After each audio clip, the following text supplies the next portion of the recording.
Well, I'm glad you caught the fact that it was 7 o'clock. I was over here, clicking buttons and all that and wasn't even paying attention to the thing flashing telling me it's 7 o'clock. Well, I don't ever pay attention, but we was just yapping away, and I was like, well, I'm probably going to have to start this thing pretty soon, and we barely got it started off. Yeah, we'll, pretty much be flying by the seat of our pants again tonight, but that's not unusual for us, and sometimes I think it goes better. Well, I do know that we're on Twitter, so I seen that notification come up.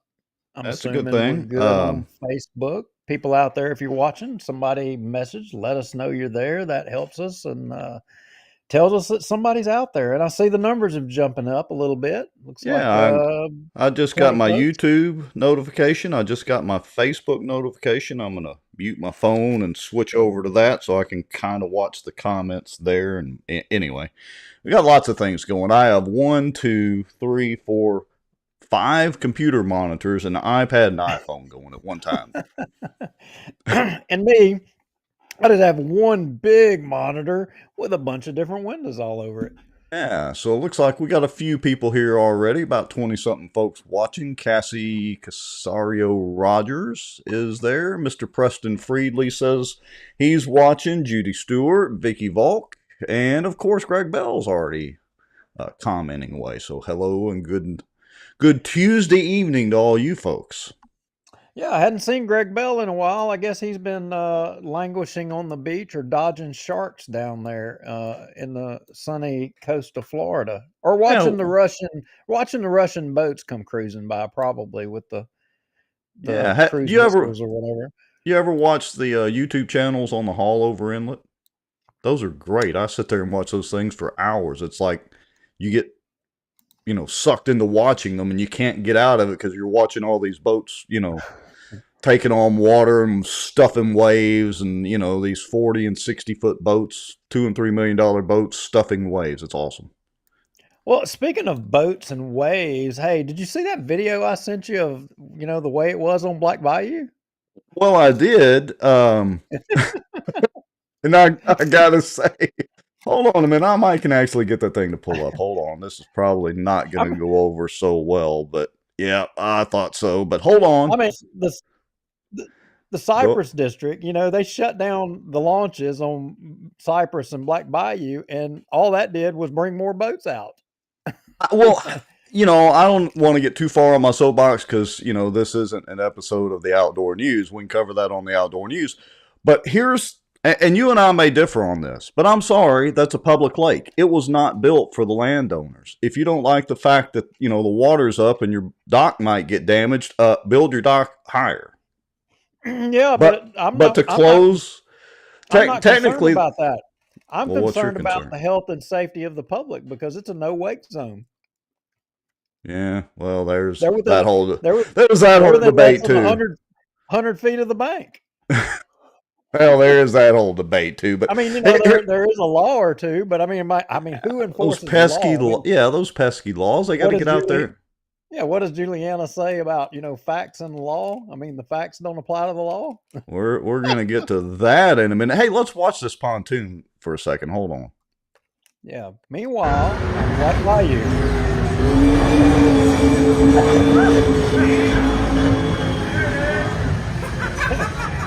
And another part of my seawall falls in. I mean, no big deal. Nobody cares. It ain't their seawall. How the heck? But look, I got to tell you though, the wake boats doing 20 miles an hour are much worse than that pontoon. It's those dang wake boats, I'm telling you.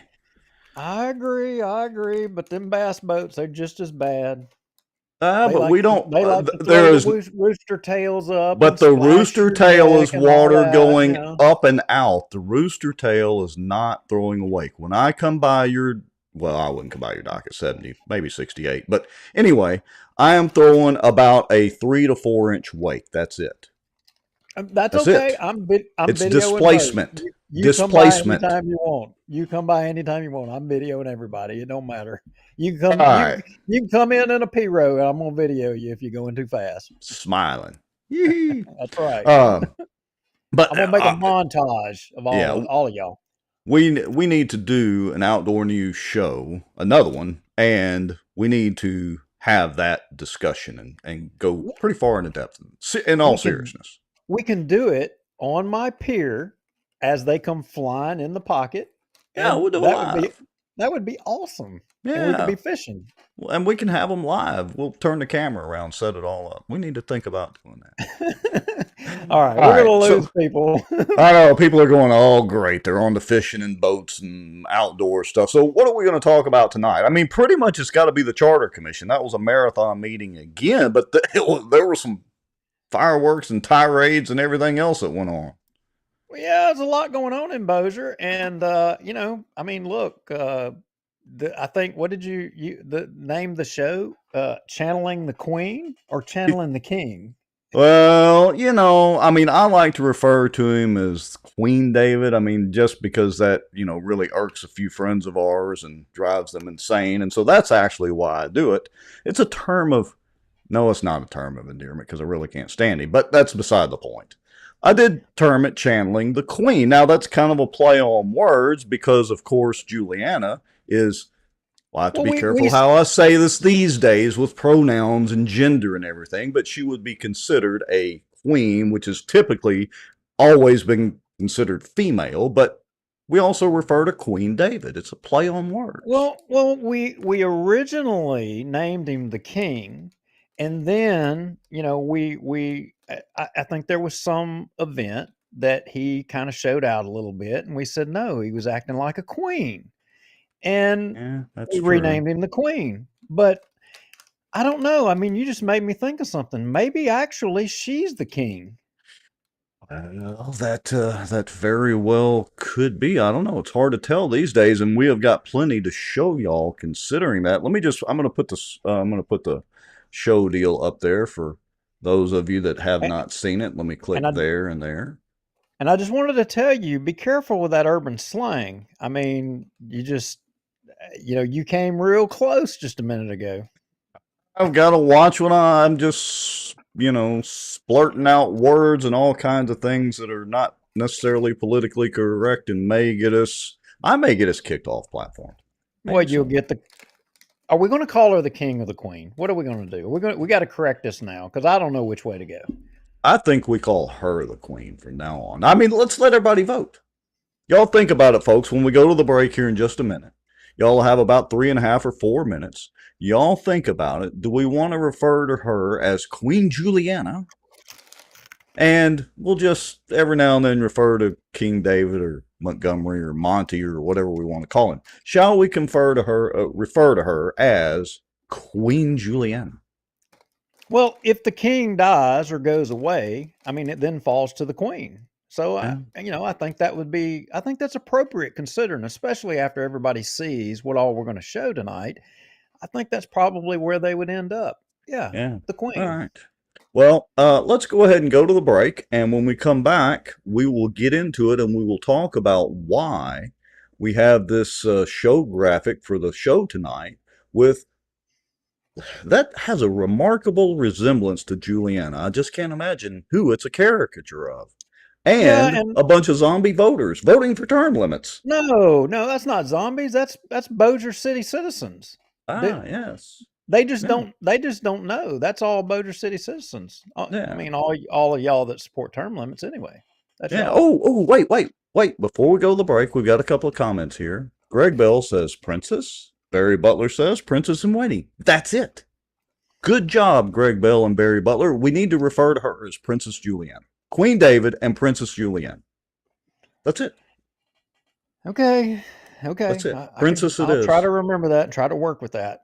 All right, folks, you all know the drill. We're going to go to our intro and all that and countdown. That gives y'all time to tag and share and do all that sort of thing. We'll tag and share. Go make you a stiff drink. You got time to pop you some microwave popcorn because you'll have a little over 2 minutes. We'll be right back, and we're going to get into it. We've got a lot of Charter Commission stuff to reveal and show, but trust me, you're going to want to see this and tag in some friends. So we'll be And back. you're going to need that stiff drink. You're going to need it tonight. I'm going to hit the button. Here we go. Bossier Watch and Louisiana Watch reach thousands of people each and every week across YouTube, Facebook, and Twitter. Plus, we have expanded into live shows and videos under the Outdoor News on Facebook and YouTube. We have a very dedicated and growing audience around the regional, Bossier, and Louisiana area. We reach over 60,000 people each month across all platforms. Even the Bossier City Mayor's office admits to watching us. Really appreciate the opportunity to talk to you guys. Believe it or not, I really watch you guys all the time. And I appreciate your platform and how you kind of put it out there. As citizen journalists, we provide professionally produced live shows with consistent scheduling and interview interesting people, give our opinions, and yes, get on our soapboxes from time to time. With thousands of engaging comments weekly, you can rest assured as an advertiser and partner, your company or organization's brand will be shown and promoted consistently and professionally. Whether in our opening countdown or the background graphics of our shows or on our website, you can rest assured that your brand will reach our expanding audience and increase your visibility. We offer flexible, no-hassle advertising options, and we can work within any budget. Contact us now through our advertisers page on our websites or directly through social media. Let's get your brand recognized. If folks knew a lot of the back office on the politicians that they think walk on water, they would be shocked. You know, there's an old wound from a knife in my back that just is giving me heck lately, and it's just really irritating, so I have to kind of wiggle around a little bit. Well, I've not heard my name in stable or Baton Rouge in stable in the same sentence in a long time. I titled it A Shot Across the Bow of the Good Old Boys. Just, you know, they feel helpless, they don't feel heard, they have nowhere to turn. Some Republicans as well believe that government has the answers. And let me tell y'all something. I don't know anything government does well. Nothing. Aren't there laws that say that you have public meetings so that the public can have accountability of their elected officials? They're making a little bit of progress, but I would definitely have to give the race to Caddo Parish right now. Yeah. I don't know. Is there anybody from Plain Dealing watching, you think?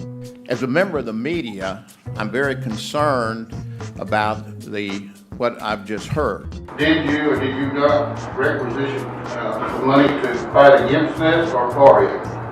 We hired a lobbyist. It cost us $15,000. We were opposed to HB 630. So for this week, folks, the cockroach of the week, according to Bossier Watch and Duke Lowry and Rex Moncrief, is Raymond Cruz Legislative Assistant, Allie Feaster Smith.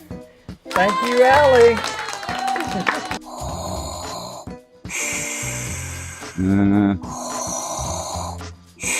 Well, I'm not thinking Star Wars at all. I'm thinking zombie apocalypse. No way, it was not David. You know it wasn't David Montgomery. David ain't gonna jump off in there with Chris. He's gonna do it. He'd soon spit on him as he would even look at him. Man, this is a Mickey D's Krispy Kreme wheat. Didn't you know? Who's paying y'all? And if you're driving on the roads, are you safe? It's on the road, yeah. Well, I know you're on the road, but I mean, is this all folks coming from the border down there? Yeah, it's going to the border. It's actually going to Mexico and buses.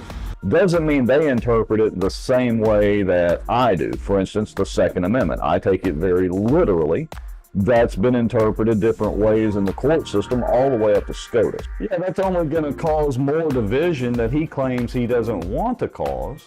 And it's only going to cause more suspicion. We're still right now combined on both pages and YouTube at 264 people watching. That is amazing. Folk Coleman Project, a Walker Place deal, through conscious, shocking actions. The purpose of their actions was to stop plaintiffs, being the Earl Coleman and associated groups and all that, from developing Walker Place. But here's a key thing, which in turn would enrich sitting city council members Scott Irwin and David Montgomery Jr. You hit the button. Does that mean that people are seeing us sitting here talking and chatting?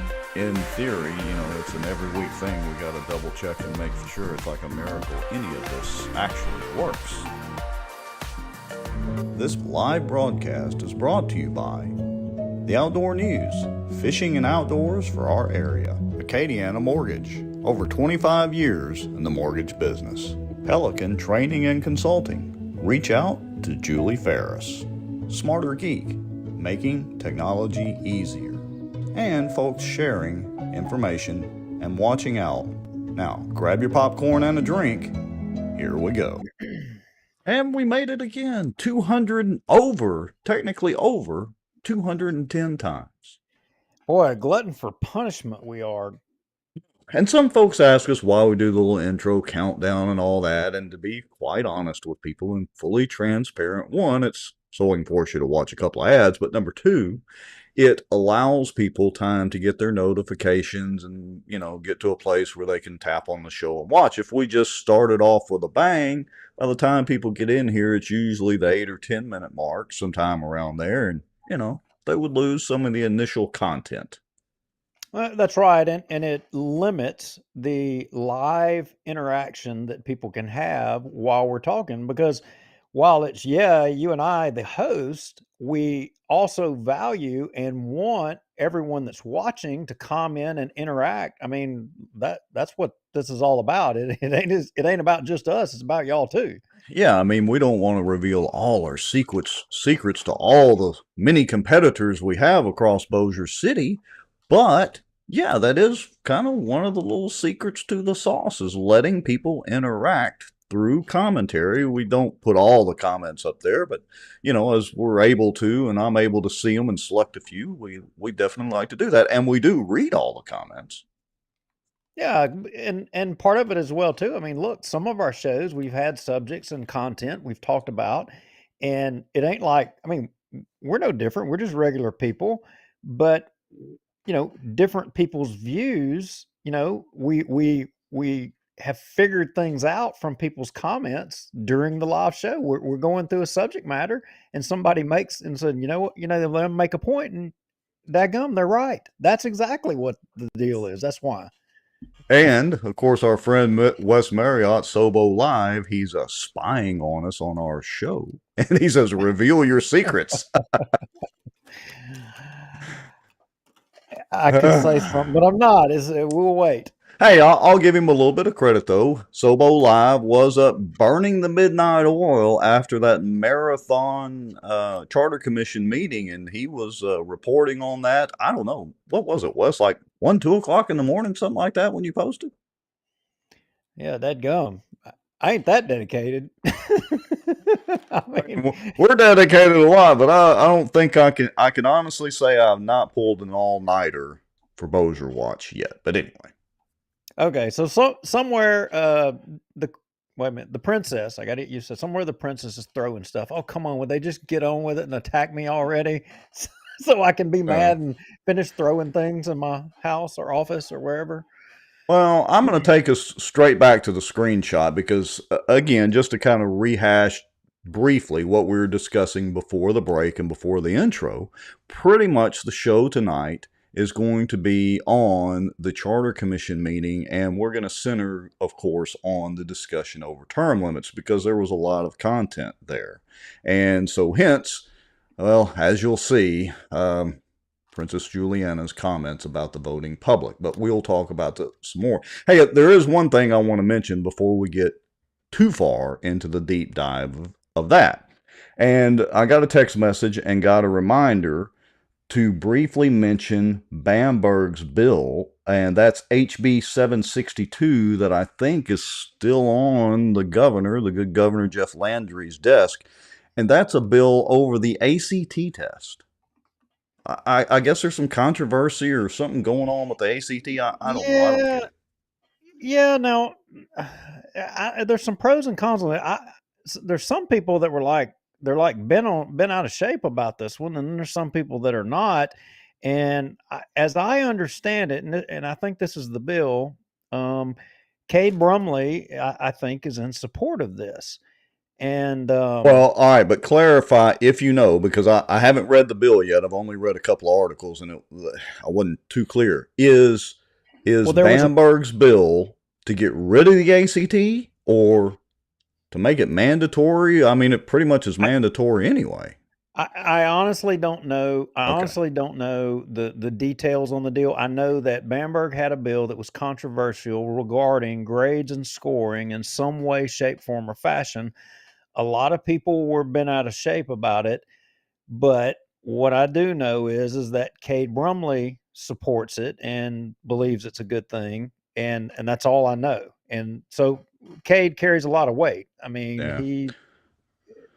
So Well, if somebody kind of knows a summary of it, let us know in the comments. In full disclosure, I've got to go read the bill and see what it actually says. I've only read a couple of summary articles on it, and there were some changes to it and back and forth. But anyway, I did want to mention that HB 762, which is Bamberg's bill, something to do with the ACT test, is still sitting on Jeff Landry's desk and apparently has not been signed by the governor yet. So we'll see how that turns out. We'll try to keep an eye on it. Well, has there been a sea bass sighting anywhere? Paging Adam Seabass. I need to do him with a Superman cape on or something, or maybe a Flash, like the Flash deal, lightning bolt.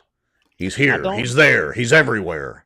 I don't know. It's Adam Seabass to the rescue. I got to tell you, I'm getting I'm getting some reports coming from Baton Rouge that are not good, and it's sure making me worry a little bit. But we're not ready for it. We're not ready for it this show. But wait a minute, you got to tease a little, just a teensy bit more than that. Has Adam Seabass managed to piss anybody off? Oh, I think so. I think we may have to rename him. I don't know. I don't know that Seabass is going to be appropriate anymore, because I hear that him and Biscuit are not a thing anymore. Uh-oh. So I may have to turn him from superhero to villain. Well, I don't know that either.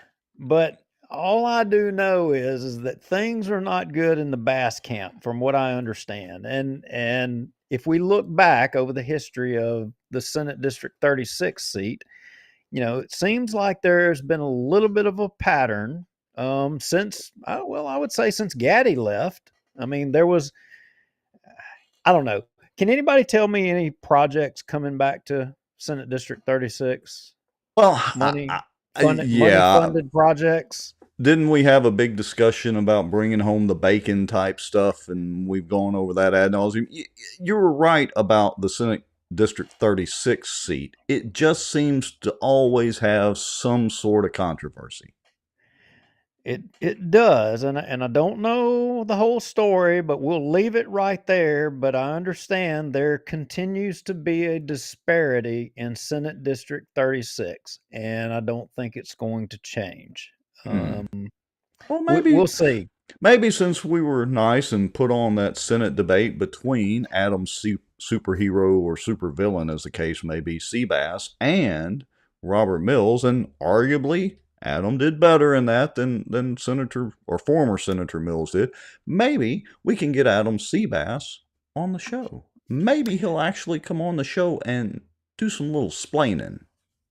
Yeah, well, we Robert Mills, to his credit, I mean, he you obviously opposed him, and once he was elected, he came on the show right out of the gate. No reservations. Yeah. He came on and did it. And I think Adam needs to. We gave Adam and Dennis both. We didn't pressure them, or we didn't go after them. We didn't on any bills. There was nothing that really jumped out at me that we should, but we didn't really talk about them a whole lot with their first session. They were freshmen. They needed to learn where the bathrooms were. I think they did, and did quick. I mean, they brought bills right out of the gate, which is a good thing. A lot of times your first term legislators, they don't, but these guys did. Yeah. And so they deserve credit for that. That's behind them now. They're pros. Yeah. Well, and just to remind everybody, all politicians or bureaucrats, whether we make fun of you or not, have an open invitation to come on the show. Everybody knows how to find me or find Duke. We're obviously all over the internet and social media in our little sphere of influence around Bossier, so they all have an open invitation. We don't typically chase politicians down. No, we don't. And in that vein, with the exception of trying to affect term limits on politicians in Bossier. I think we probably ought to jump off and talk about the little bit of chasing politicians that we are doing in Bossier. Well, let's Was that dive some right word? into it. Was that some word salad or what? You did pretty good there. I'll have to give you a little credit where the credit is due. All right, so shall we go back in time a little bit on cut number 1? Shall we just start off right there? Yeah, we can start right there, and I think everybody, let's start everybody off with a walk down memory lane, and we'll go back to the last mayor and council election, and you had a 20-something year mayor who was bounced out on his head by a challenger, and you had a new councilman at large and a new district councilman all elected in Bossier, that all supported, guess what? They campaigned on something. What was that, Rex? It might have been term limits. And how do we know that? Well, we can go back down memory lane because, well, there's this thing called social media. And looky there, February 27th of 2021. Tommy Chandler is for term limits. That's not us saying that. That's in Tommy's own words way back in 2021. So the reason that's important, when we go to playing this last Charter Commission meeting, and there were some comments being made by I don't know, the heir apparent, the princess, whatever. Queen in waiting, however that works in the royal family. Yeah, however it works, I don't know. I don't have a ring. I don't kiss a ring. I'm not in that. I'm not in that social sphere. But we weren't the ones that made this up. This is what happened the last election. And and look, I want to take just a moment. And I have been very critical of Tommy, as mayor on many occasions, but he did come by and support term limits. So that's another way we know that Tommy says he's for term limits. We literally have his picture signing the pledge of support of term limits, the petition, the initial petition, right? The initial petition, and I can tell you for a fact because I held the paper and put the pen in his hand to which he signed the second term limits petition. He signed it again the second time around. And to refresh everybody's memory, the reason there's a second petition for term limits is because the graybeards, as our good friend Jeff Sadow likes to call them, or the good old boys like we call them, have done everything in their power, including lawsuits, to put a stop to term limits. And they've spun up this charter commission deal, which is another delaying tactic. We all know that. That's no big secret. And so I want to make sure that everybody is clear that's watching, if you happen to be new to the show, that, it's kind of like a North and South deal. There's part of our politicians that are good old boys that are completely against term limits and the lawyers that represent them. And we have the good side of all of this, which would be Chris Smith, Brian Hammonds. Let's see. Who else is for term limits? Is that pretty much it on the city council? Well, on the council, and Tommy Chandler. Oh, and Tommy Chandler, the mayor, even though the term limits would affect him as mayor. But you've got those three versus the rest of them that, I don't know, they're like picking ticks off of a dog or something, trying to get them to play along. And as you're watching all of this, keep in mind and remember the fact that the three new additions to Bossier City politics, the three people that were new additions, the mayor, one at large, and one district councilman, were all supporters of term limits. Yeah, I mean, run the math. They're literally wanting to limit them, or pledging to limit themselves. As a matter of fact, Tommy tells us right here in this post, and for the folks that are just listening to the audio podcast, I'll kind of hit the highlights here. He says, this is Tommy's post, "Let's avoid corruption and make sure that we are holding our city's elected official accountable. Term limits are a great way to influence that process. Folks, y'all remember that, because that's going to be interesting and important to contrast into the video that we're going to show in a little bit. Bossier City currently does not have term limits for city officials. As your next mayor, Tommy Chandler will support a 3-term limit for all city elected officials. Here's another important point. A lack of fresh blood in leadership breeds corruption. All right? Now, breeds corruption. And I want to highlight one other little bit, because look, like Richard said in the most recent Charter Commission meeting that we're going to show, he said, words matter. Words matter. And go back up and read that thing on all elected officials in Bossier. Let's see. Again? Tommy Chandler will support a 3-term limit for all city elected officials. Yeah. All. All. Will. Not all. Might. Not should. Will support for all city elected officials. All right. Everybody's got that. We've burnt that in everybody's head. I'd say let's get to the video.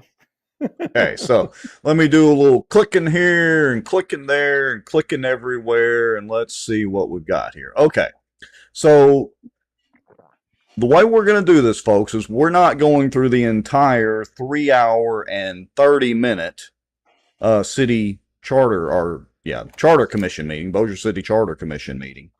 We're going to kind of hit the highlights of a few things and really focus on the term limits tonight. As we go through the rest of the video later, if there's some other important things, we'll highlight them on next week's show. Now, we got a question here. Let's see. David Womack says, has Tommy changed his mind? Well, as far as we know, Tommy has not changed his mind, because he signed the second petition, correct? Isn't that what you just said, Duke? Yeah, absolutely. No, Tommy has not changed his mind. Tommy is still full steam ahead, 100% on board. Okay. Couple of little things we're going to go through real quick. This is Colonel Crockett on the agenda, and I don't know why I specifically highlighted this one, but let's listen to it for a minute or so. It's noted that Julianna Parks has joined us as a member of the commission. Mr. Crockett, regarding the agenda? Yeah, regarding the agenda, and I do have a comment about the minutes as well, but I'll wait for you to do that part.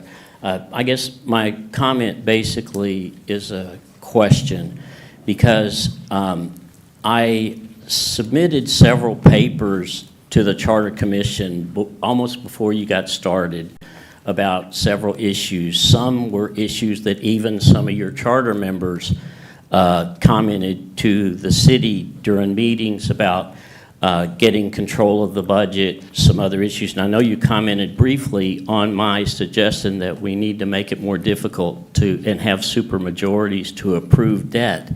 I guess I'm going to ask rhetorically so I can raise a couple of issues. Are those issues that I submitted papers about, which I spent hours writing, going to come before this group to discuss them?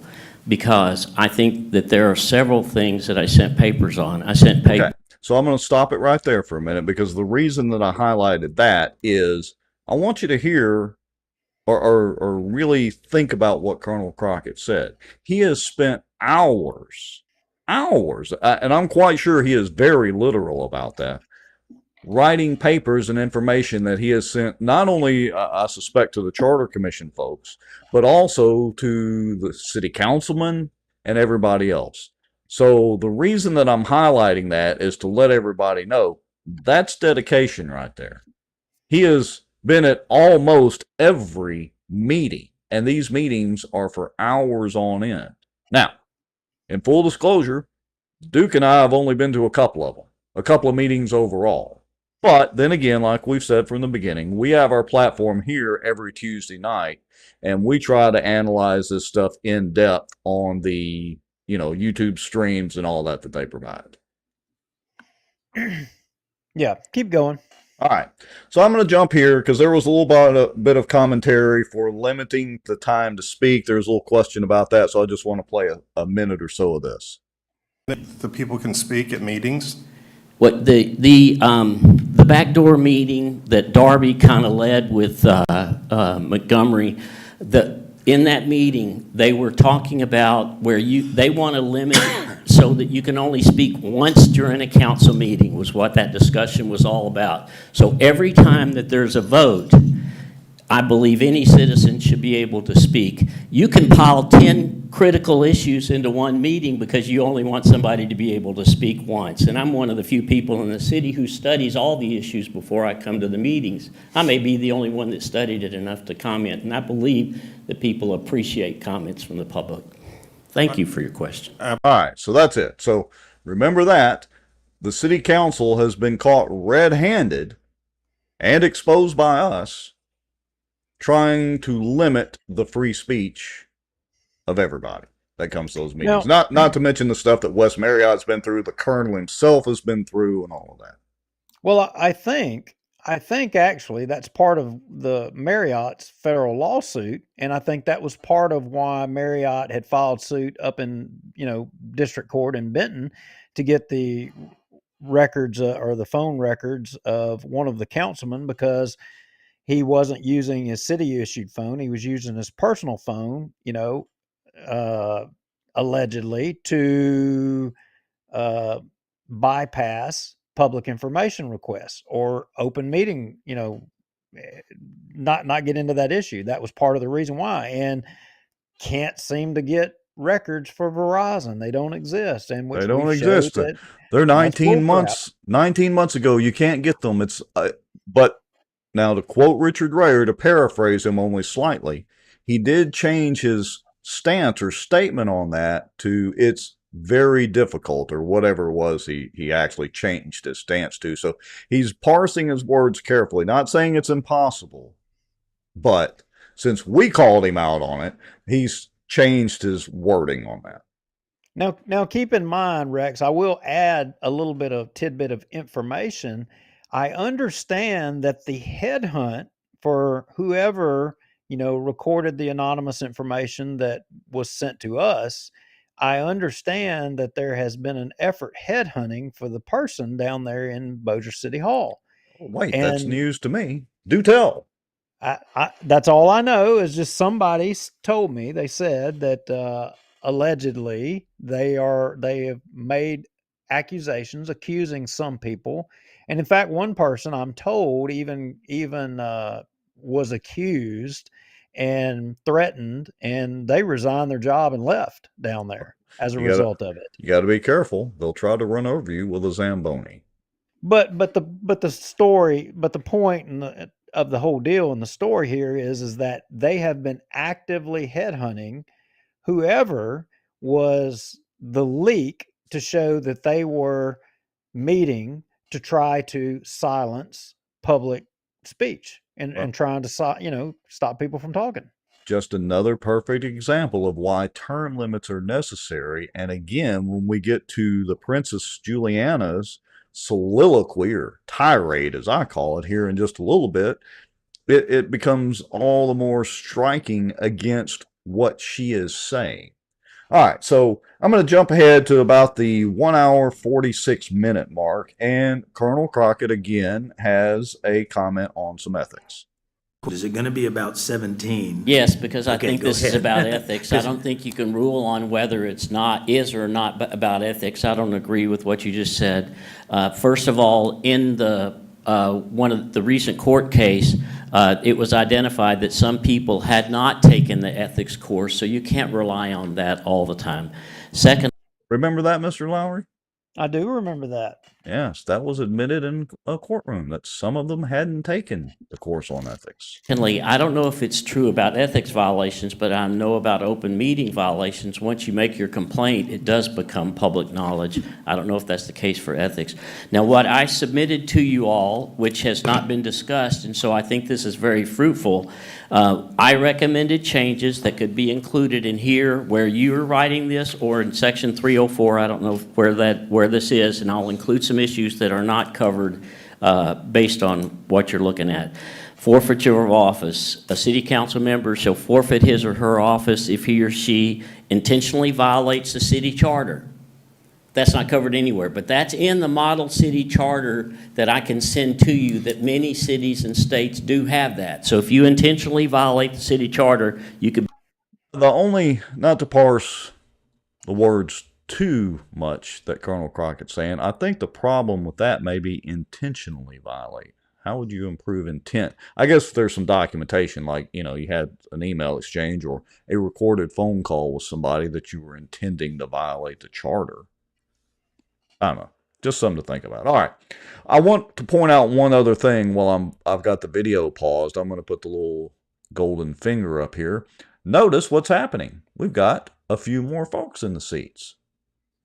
And Chris Smith and Brian Hammonds were also in attendance at the meeting. They're off camera, off to the stage right.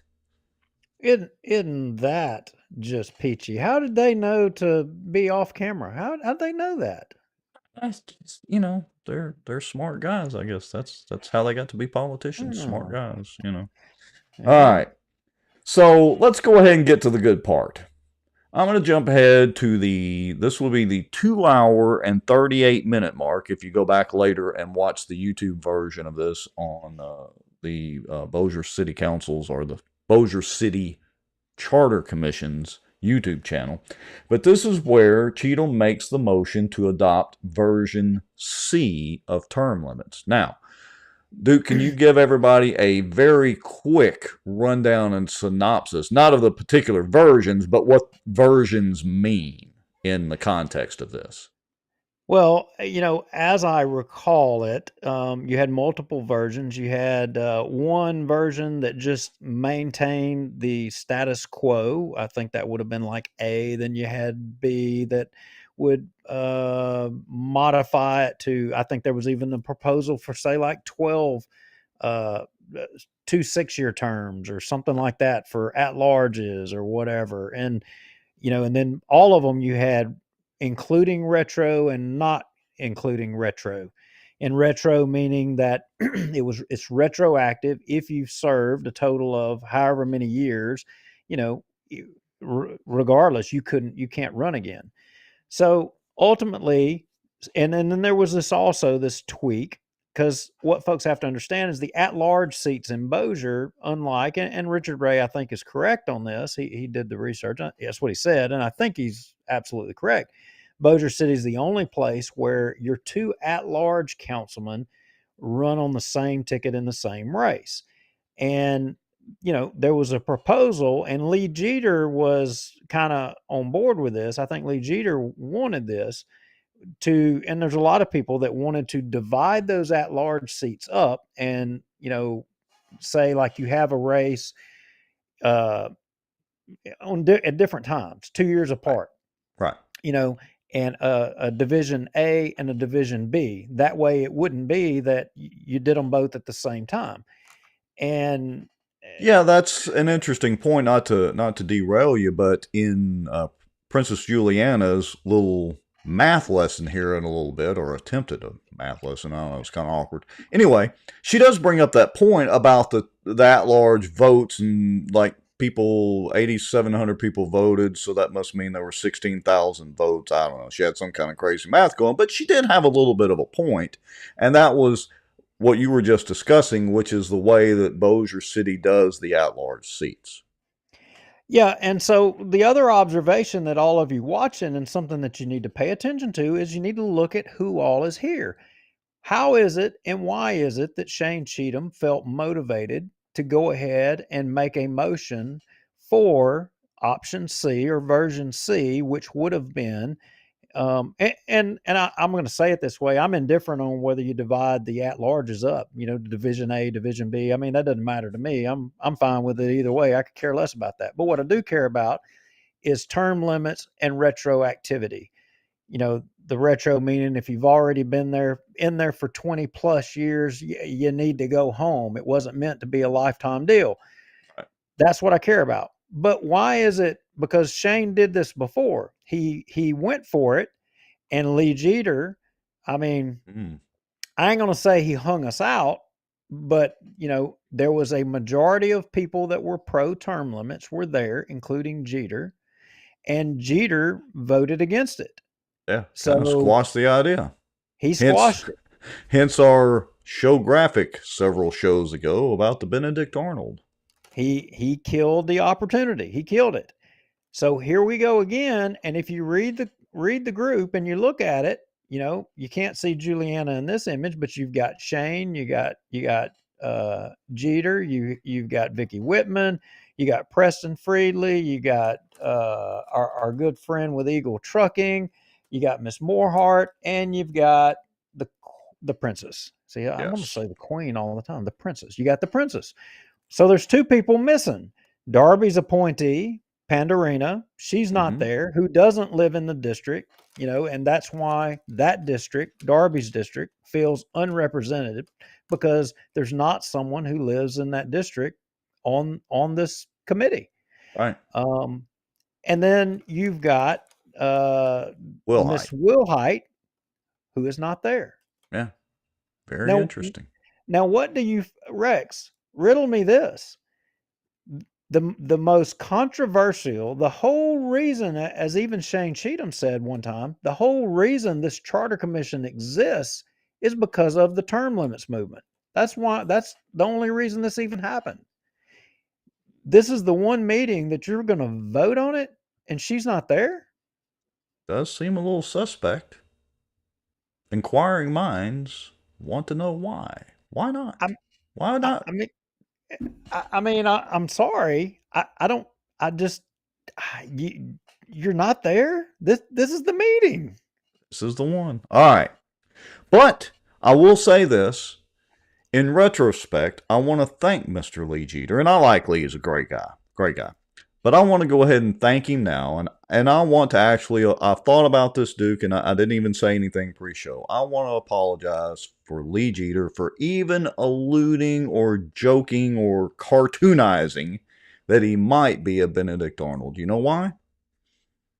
Because I think he gave attorney, police juror, Julianna Parks, Princess Julianna, much more time to prepare with her client, I mean the guy that appointed her, David Montgomery, to get prepared for her speech tonight. I think if that vote would have happened previously, we would have not got the great tirade from Princess Julianna that we are about to listen to.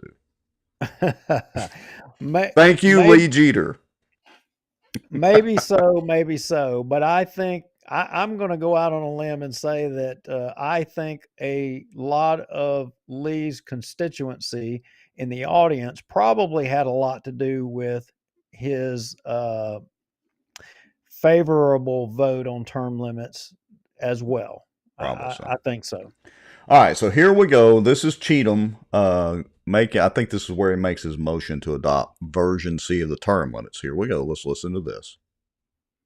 The floor. Just, Richard, just to verify, version C, term limits on city council with retroactivity. That means if you've served 12 years, you are not eligible to run again. Is that correct?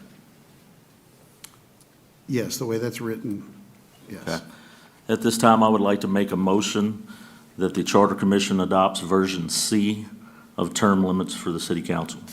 Now, let me make a clarification. Version C is an entire thing, so we just need Correct. to, just on the term limits part would be edit Actually, number 7. I would be making the motion for that entire version, the edit 6, 7, 8, and 9. Okay, so that includes the division of the at-large members into Division A and B. Term and limits would be retroactive. And that's fine. We just haven't, I know that we've discussed it as a group, but the other issue is that the at-large would be, currently they run against each other.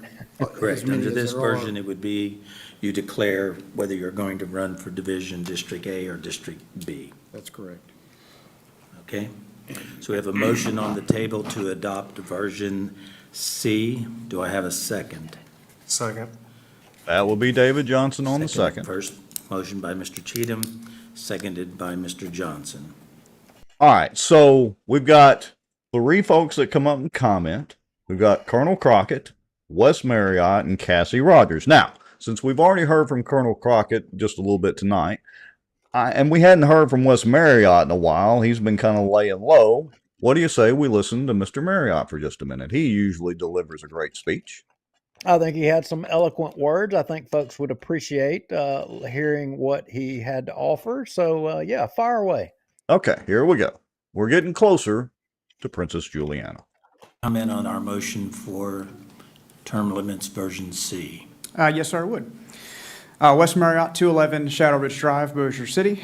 Ladies and gentlemen of the Bossier City Charter Commission, thank you this evening for your hard work tonight and the past several nights. I would like to take a moment to advocate for our City Council and for the Mayor, specifically version C with retroactivity. Behind me, you see my 5-year-old daughter, who represents not only my family, but humbly, I would say, the future of Bossier City. She embodies the hope and promise that we all strive to nurture in our community. But if we don't act today, along with her peers, she's going to inherit a city where the same faces and the same ideas have persisted unchanged for decades. Over 3,000 of our fellow citizens voiced their demand for term limits through their signatures on the term limits petition. These were not just any 3,000 residents. It was not 3,000 residents of the 63,000 residents of Bossier City. These were the 3,000 that the Bossier City Term Limits Coalition knocked on their door. I firmly believe had they knocked on 63,000 doors, we would have 63,000 signatures. That's how popular term limits is in Bossier City. People are crying out for change and for fresh perspectives. They want their government to evolve with the times and reflect the dynamic nature of our city.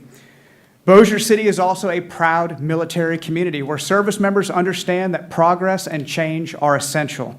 In the military, stagnation is not an option.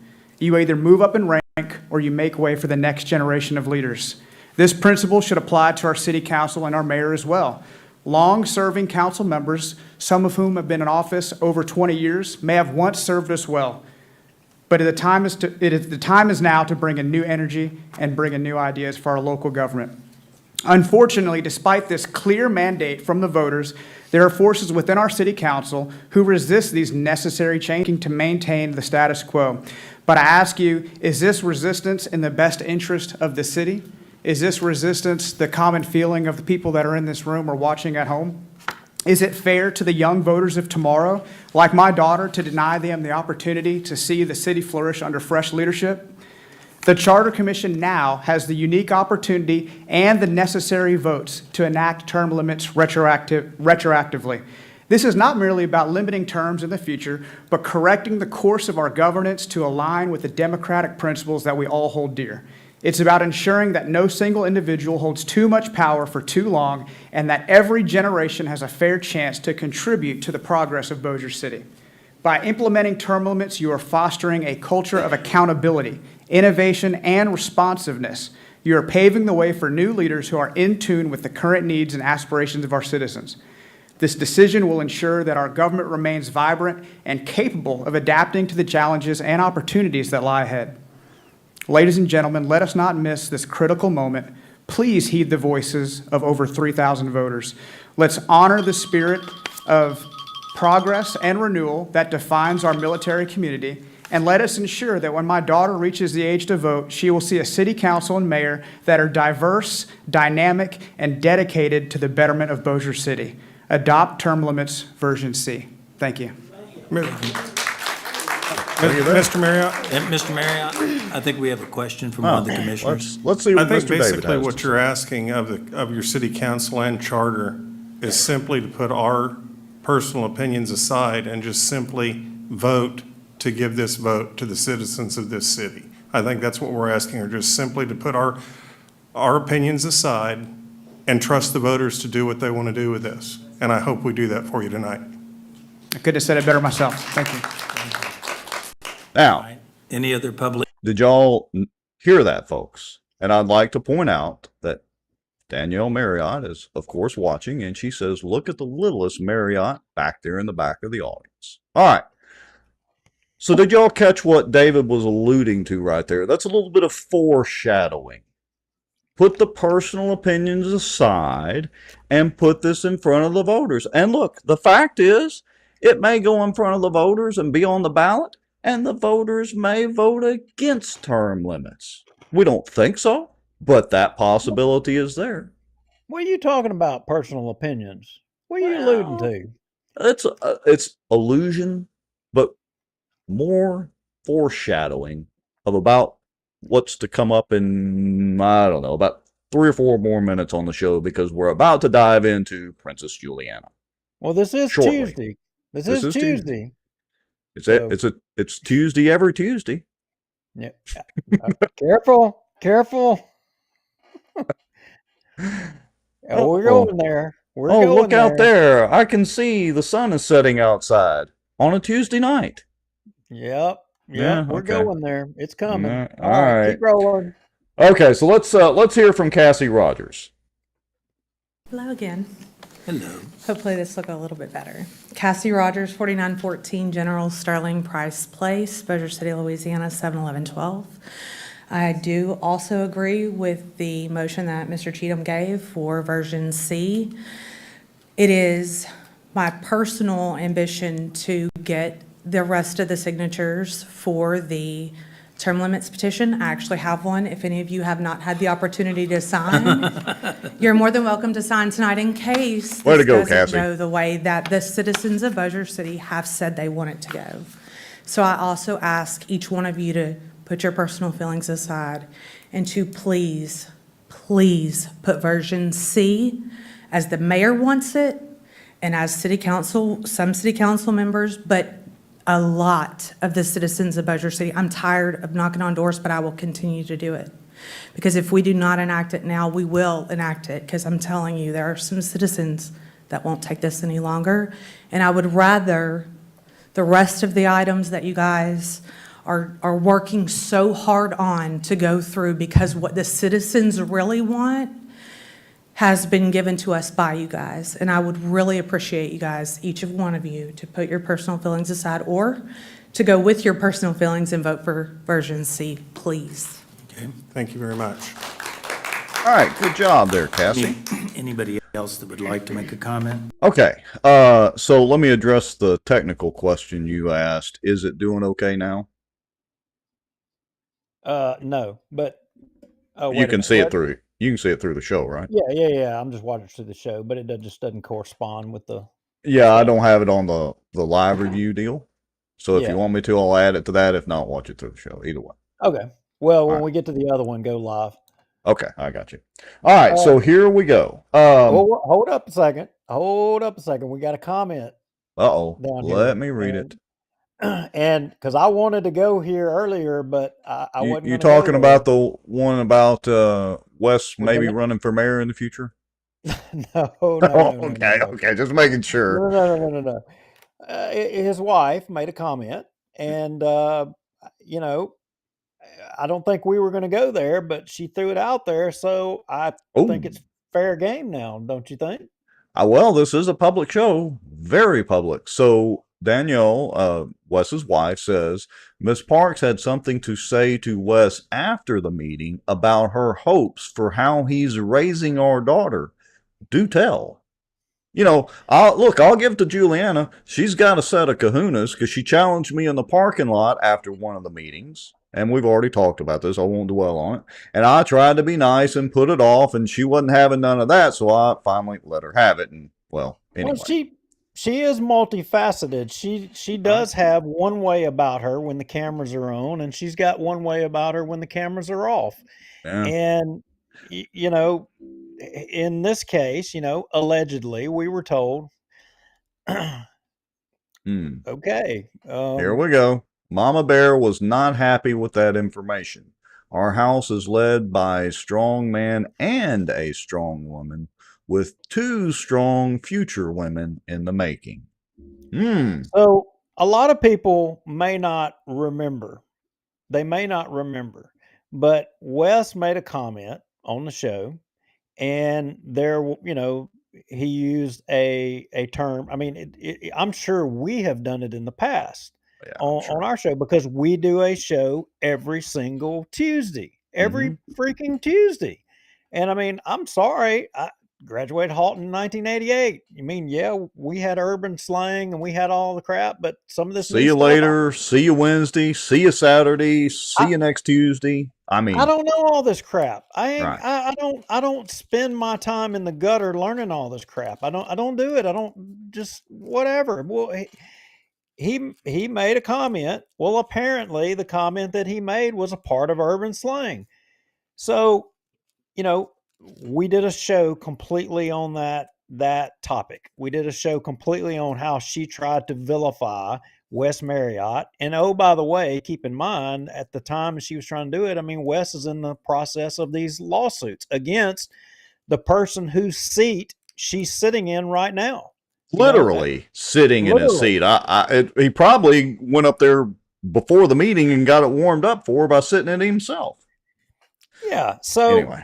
so then after this meeting tonight, her off-camera self, you know, what I understand or what I'm told by someone was that she approaches, you know, Mr. Marriott's car while he has his daughter in the car, basically sticks her head, you know, into his car and tells him something to the effect of, you know, I hope you raise your daughter to respect women or something of that nature, or I hope something to that effect. You got to be kidding me. In front of his daughter. Okay, so since she is, you know, I mean, since she's on the warrior path, Rex, we got to cut, right? Yes, we do. We've got to cut, and I know that she is real sensitive about people using urban slang, and she is the warrior of all things. Even though she's fine with all those nasty, perverted books being in the library, although she says to the public she's against all that and has a problem with it. In fact, what she said was if you saw what was in the library, you would know why we, all the police jurors, had to appoint ourselves to be on the library board. Like they're the morality police. Come on. Yeah, but yet I can go up there and I can find every nasty book that, you know, almost all of the top 10 rated perverted books in libraries across the country. I can go find them available there in Bossier. So Julianna, Princess, I mean, the Republican women, I mean, are you fixing to go to war with the Republican women? I mean, because they're out there using this unacceptable, this foul, vile language. I've got it highlighted right there in red. You can go back on the Republican Women of Bossier's Facebook page and find this exact same post. And it's no slight to the Republican Women of Bossier, because I don't think they probably know what filth that Princess Julianna likes Rex, to read. No. It does not matter. If you use those words right there that you have, that you didn't do it, that you're they guilty. did in bold print, you're automatically guilty. So I see. Look, in you know, she says, yeah, bearing false witness. That's right, Barry. She says that, you know, there's two sides to everything. So I got to tell you, I went to her Facebook page just to make sure, because she sure went after Wes. I just went to her Facebook page to check to make sure she had went after the Republican Women of Bossier, and she hasn't done it. How big a girl are you, Julianna? Why don't you take on Jane Smith? Go right ahead. And Ann Price. I double dog dare you. You tried to take on us, and we see how that ended up for you. Well, I mean, obviously, it's a double standard. Obviously, if some people can use that terminology and it's acceptable, but when it suits her politically, it's not acceptable. I mean, so there's two Juliannas. There's two princesses. Yeah, she's like Jekyll and Hyde. And at least Jekyll and Hyde had an excuse. She doesn't really have an excuse. There's so much I could say right now. But let's get back to the main thrust of the show. Because this isn't necessarily bash Julianna. She does a fine job of that on her very own. Wouldn't you say, Mr. Lowry? I think she does. So she is the bastion of truth to everybody.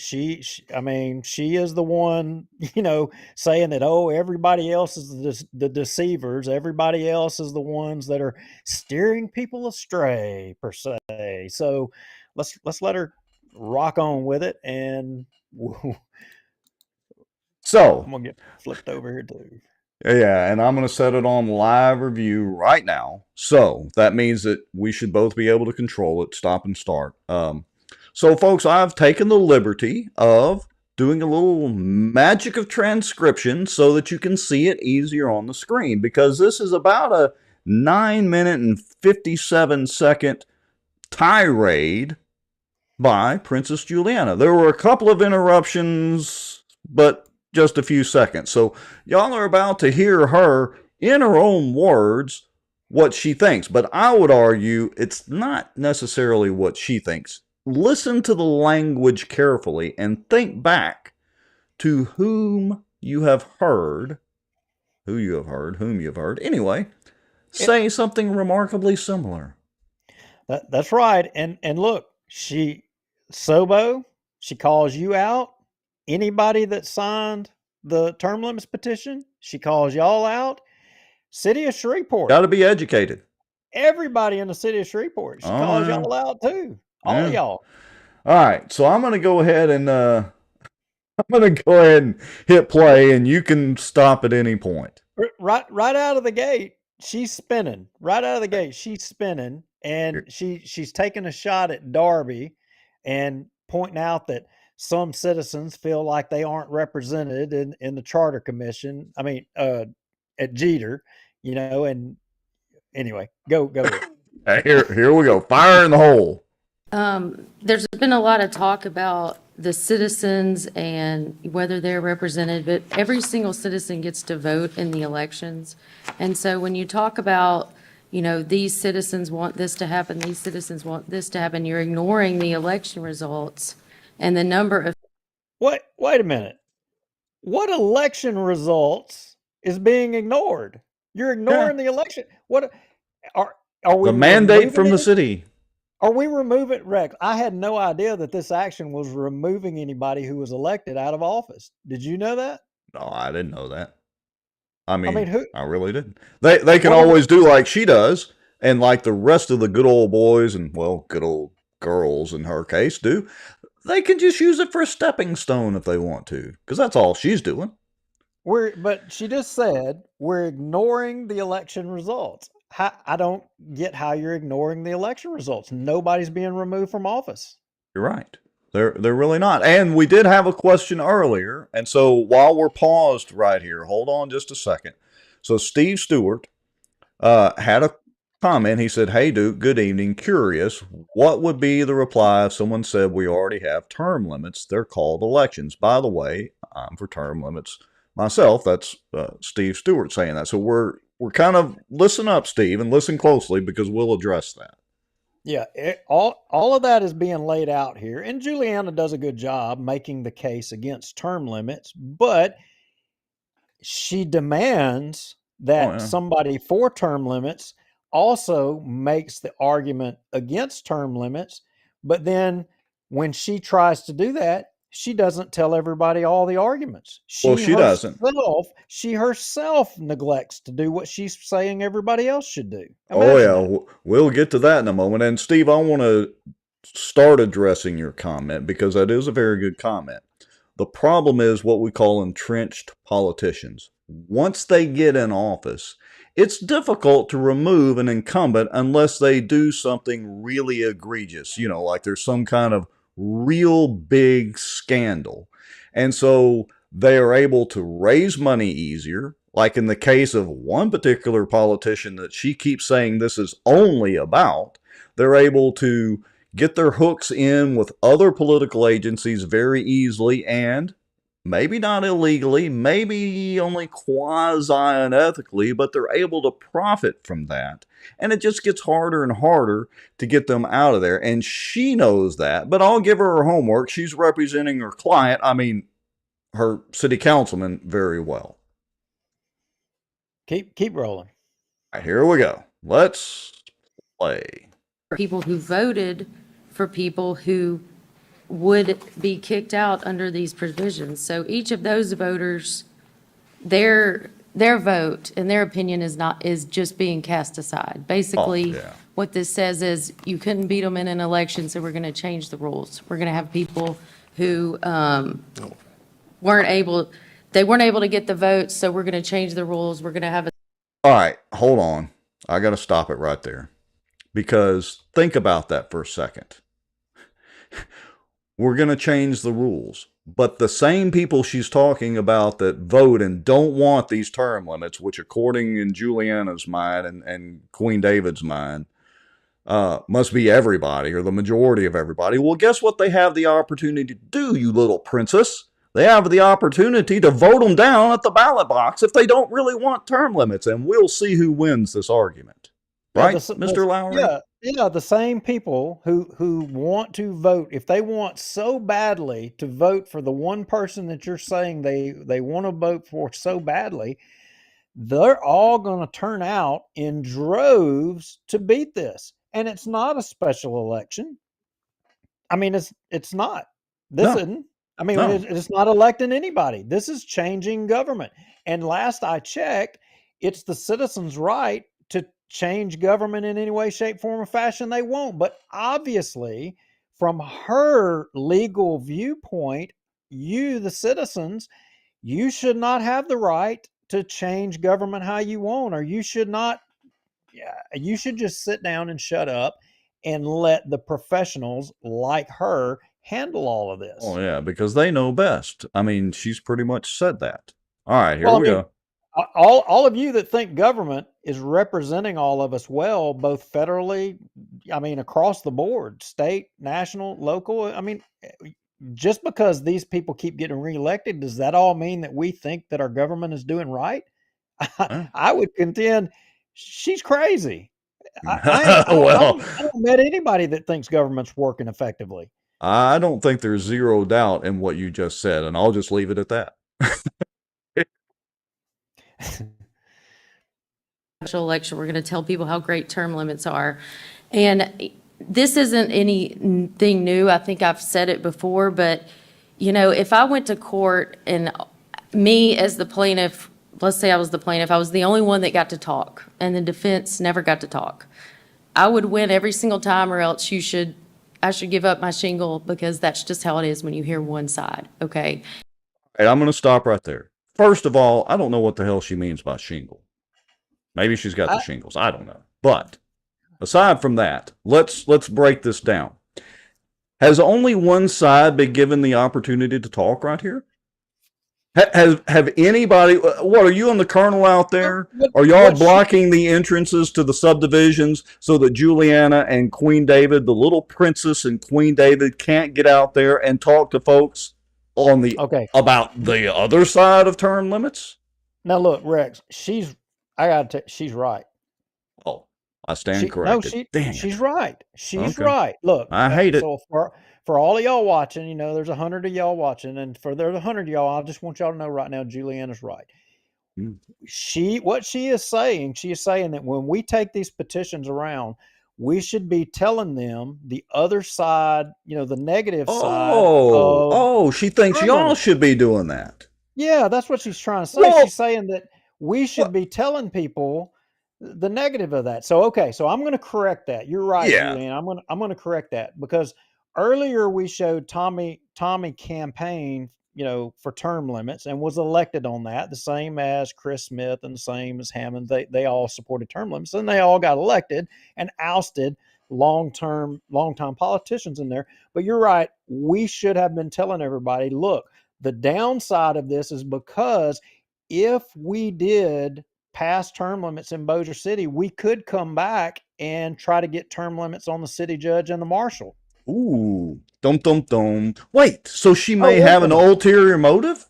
Oh, wait a minute. That would be her husband. She would have an interest in it. Yeah, we should have told everybody. I'm sorry that I did not think to tell everybody that, you know, she could be opposing it because she's got an interest in it. But wait a minute. Let's break this down even further. So I have a question for the little princess. When she's campaigning for, I don't know, whatever offices she's going to run for, let's just use, I don't know, police juror.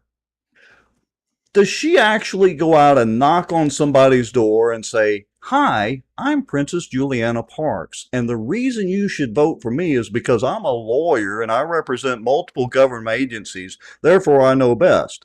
But I'm also I'm going to take over the library board under suspicious circumstances, and I'm going to preach to you about, knowing what's best for your kids while allowing filth still to go on in the library after I take over. So she should tell them all No, the no, no, no. downsides to No, her? that's not what she does. What she does is she goes out there and says, "Hey, I'm the princess. You need to elect me because if you don't elect me, I'm not going to be able to influence me being able to continue to make money off of the police jury, and I will lose influence Oh. in my husband being able to be making money off of the city of Bossier being because and if I'm not in those positions to be able to fight against term limits, I will be weaker and not be able to help my self-interest." That's what she says. Well, but maybe she could do something like knock on some constituents' doors, some potential voters' doors, and she could tell them, "Hey, look, I'm Julianna Parks. I'm going to be right here for you when I'm trying to get your vote, and I'm going to be right here for you if I need your campaign donations and your support. But I'm not going to be here for you if you get involved with a lawsuit with the police jury. I'm going to abandon ship." Maybe she could tell them that. Well, yeah, maybe she could do that. Okay. Maybe she should. I mean, look, I just know that one time in a conversation, she said, "I'm not going to talk about my friends," when there was a discussion about potential wrongdoing of elected officials in Bossier. And her friends were not you, the citizens and the public. That that's not who she was talking about. She was talking about her friends, the good old boys, the other elected officials that she wouldn't comment and say nothing. I mean, so I'm just wondering, how is it that she justifies that the term limits people, me being one of them, I should be espousing against term limits to people when I support term limits? Oh, I know. Isn't that the purpose of elections? I mean, you need to go out there and make your case, princess. Yeah. Get off your high horse and go do it yourself. Or call up your buddy Queen David and y'all go out and hold hands and go canvass the neighborhoods. I don't know. Maybe She her is next like race, listening to the Charlie Brown teacher. Wah, wah, wah, wah, wah, in her wah, wah, next wah. political race, she's going to go out there and she's going to campaign against herself and tell everybody, "Here's the downsides of me. I Yeah. make the majority of all my household money comes out of government, all of it. That's why I'm sitting in the seat that I'm in, because I make my living off the government. Y'all, you." Yeah. I, All I'm, right. I'm thinking she's not going to do that. Somehow I just don't imagine the little princess is going to do it, but here we go.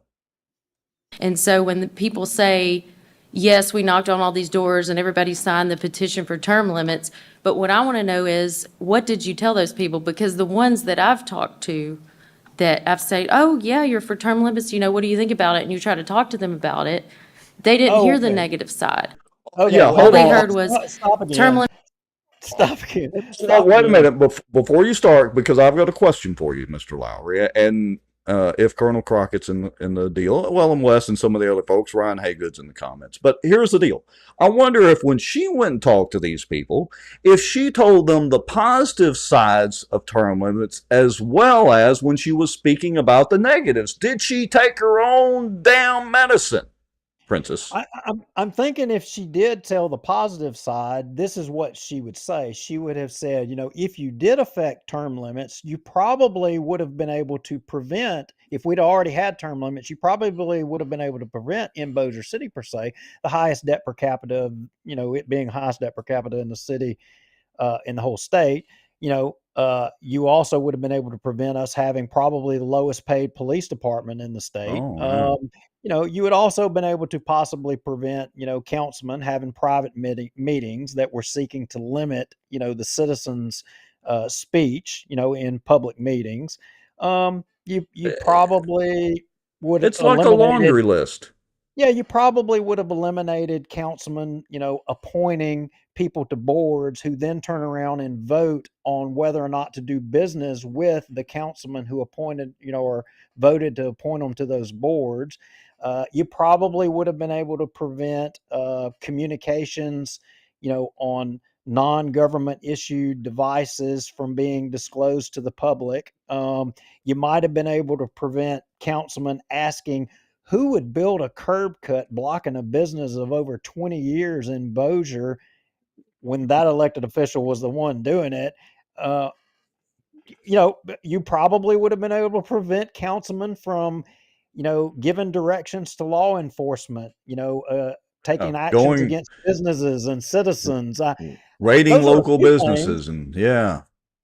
But for some reason, I'm thinking that she's not telling anybody that side of it. Oh, I think you're wrong, Duke. I think she's had time to reflect on all this and in the last few weeks and all that and these meetings. I really think she's sincere. I think the little princess is going to take her own medicine and she's going to share the positives and negatives with everybody that she talks to. Oh, Jessica Langley Maddox says, I think we are all smart enough to know the pros and cons of term Oh, no, limits. you're not, Jessica. No, ma'am. No, you're not. In fact, we're going to let Julianna tell you. Hold on, here we go. Are so great, nobody talks about all the people who voted in the one person that you're trying to get rid of with this. And so. Wait a minute. Is it just one person we're trying to get rid of, Duke? well, I didn't know that we were really trying to get rid of anybody, but my whole goal was to get good government, accountable Yes. government that didn't spend us into oblivion down there and will pay our policemen a fair wage, not pay them substandard so that I don't have to worry about public safety. That's what I'm talking about. All right. But wait, there's more. So I don't feel like that the people who've signed the petition have been educated on the pros and cons of There you term go. limits. Y'all aren't educated. Jessica Maddox, you're uneducated. You have no ability to think for yourself and Google for yourself and do your own research. Only Julianna, Princess Julianna, can save you. Y'all bunch of uneducated Bossier people. I don't know. Wait, there's more. Look, folks, we're not even 2 minutes into this. There's 10 minutes of this. Oh yeah. Y'all put your seatbelt. Let's let her keep ripping. Yeah, y'all put your seatbelts on. We got a ways to go. I think they've only been told the pros, which is the same as, like I said, if I went to court and I was the only one who got to talk, I'd win every time. I don't think you would win every time, Julianna. Don't be so full of yourself. And so when you say these people want term limits, I don't know that that's necessarily true because they have not, the negative sides of that have not been discussed with these people. And so these people. Notice how she keeps referring to y'all as these people? I mean, what is she talking about? Was there any specific group that was targeted or I mean, you little people, let them eat cake. No, I know what she's doing. She's talking about party politics and all. I mean, she's talking about because no, wait a minute. The Republicans endorsed it and supported it. Well, she's got to be talking. No, can't be the Democrats because the Democrat Party supported an endorsement. Y'all go eat cake. These people. And let me just say this as we're paused right here for a moment. I want y'all to know. She's talking about the serfs. That what you're talking about? Yeah, surf. Now, not surfboards, spelled SERF, right? Serfs. She's talking about little people. Not little people all of us. Yeah, not little people like little people we see on Discovery Channel and those kind of little people in the reality shows. We're talking serfs beneath the princess and the queen. That's right. Yeah. I just caught it. Okay, go ahead. So, yeah, let's go on. I'll point out my little technical deal here in a little bit. All right. Here we go. Let's play on. I'd take that with a grain of salt. I have people I know who have signed it. When I ask them, they say, well, he was just a nice guy and he came to my door. Oh, wait a minute. Stop. See, I stopped it at just the right spot. Did she call you a nice guy? Did she just say I was a nice guy? Was she talking about me? Well, let's not be too conceited. She could have been talking about the colonel. He is genuinely a nice guy. No, he is a nice guy. He is. Hey, Good's a pretty nice guy, too. Who else has been out there? Wes has been out there. I've only helped one evening, so you can't really count me, and I'm not a nice guy. She didn't say. So until she discloses who she was talking about, I'm saying she's talking about me. That's the story, and we'll stick to it. I'm telling everybody that Julianna said I was a nice guy. Wes Marriott says, how about 3,000 plus grains of salt? Oh, but they were relentless. They're all wrong. Julianna knows best for those people. Those people. Yeah, she got plenty of salt for everybody. So bring it. Let's Here we go. go. No, and so I just signed it. I was kind of busy. Well, how do you feel about term limits? Do you feel really strongly about that? No, the people who feel strongly about Well, it, hold it's a up. personal. All right. Put the brakes on again. Maybe they don't want to hurt her feelings because they know how sensitive she is. I mean, she jumps on urban slang before anybody even knows what it means. Maybe they're like, oh, good gosh, she'll go attacking me on Facebook. I ain't going to tell her what I really think. But look, it's coming up. She's about to say it's a personal thing against one certain person. Again, this goes back to, I should have this clip pulled up, the Brady, the Brady Bunch reference. Marsha. It's always about one person. Again, it just drives me insane. Well, maybe they're worried about her and her husband suing them. I mean, because, he Well, can there's still, always that possibility. I'm surprised we ain't got the lawsuit yet. both her and him, I mean, even though he's a city judge and she's a police juror, they're still drawing government checks, but they can both still work their law practice and sue all of us at will. So maybe everybody's scared of her that, Maybe so. Look, if she sues us, we're just going to have a show on the whole lawsuit. Thomas Shea says, she offers no proof this conversation even happened. She probably made this up. She is an officer of the court, Thomas Shea. She would never, ever stretch the truth at all. She's a lawyer, for God's sakes. Oh, I was fixing to say something about Pinocchio, but nope, not going there. Keep going. Okay, here we go.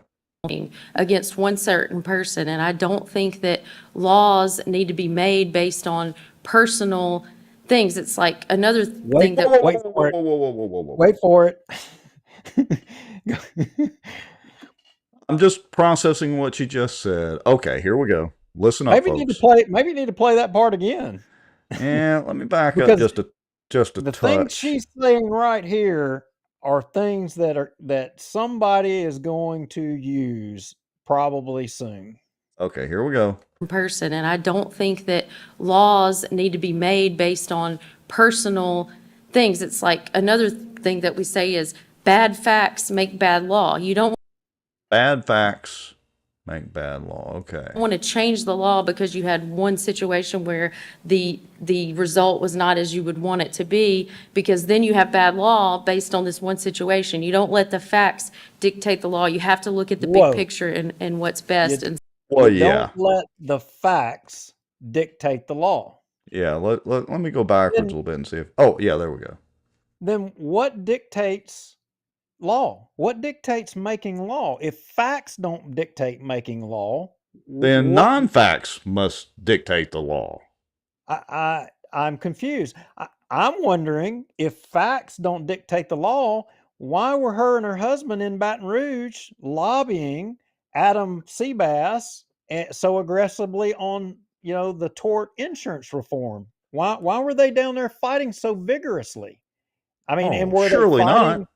Were they fighting for all of us out there, or were they fighting for tort?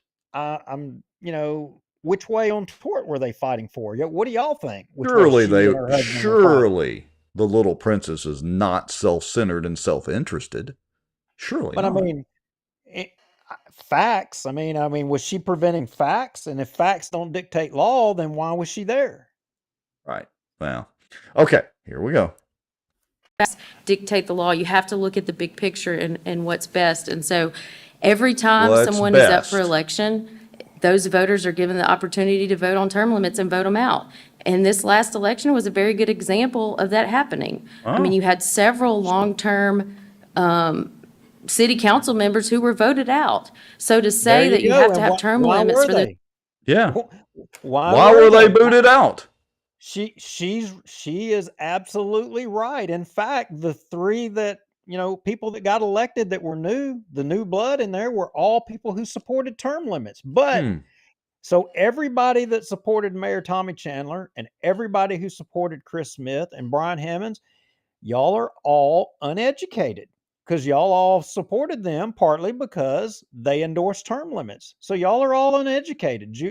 Julianna herself just said it. And the little princess knows what's best for these people. That's right. These people.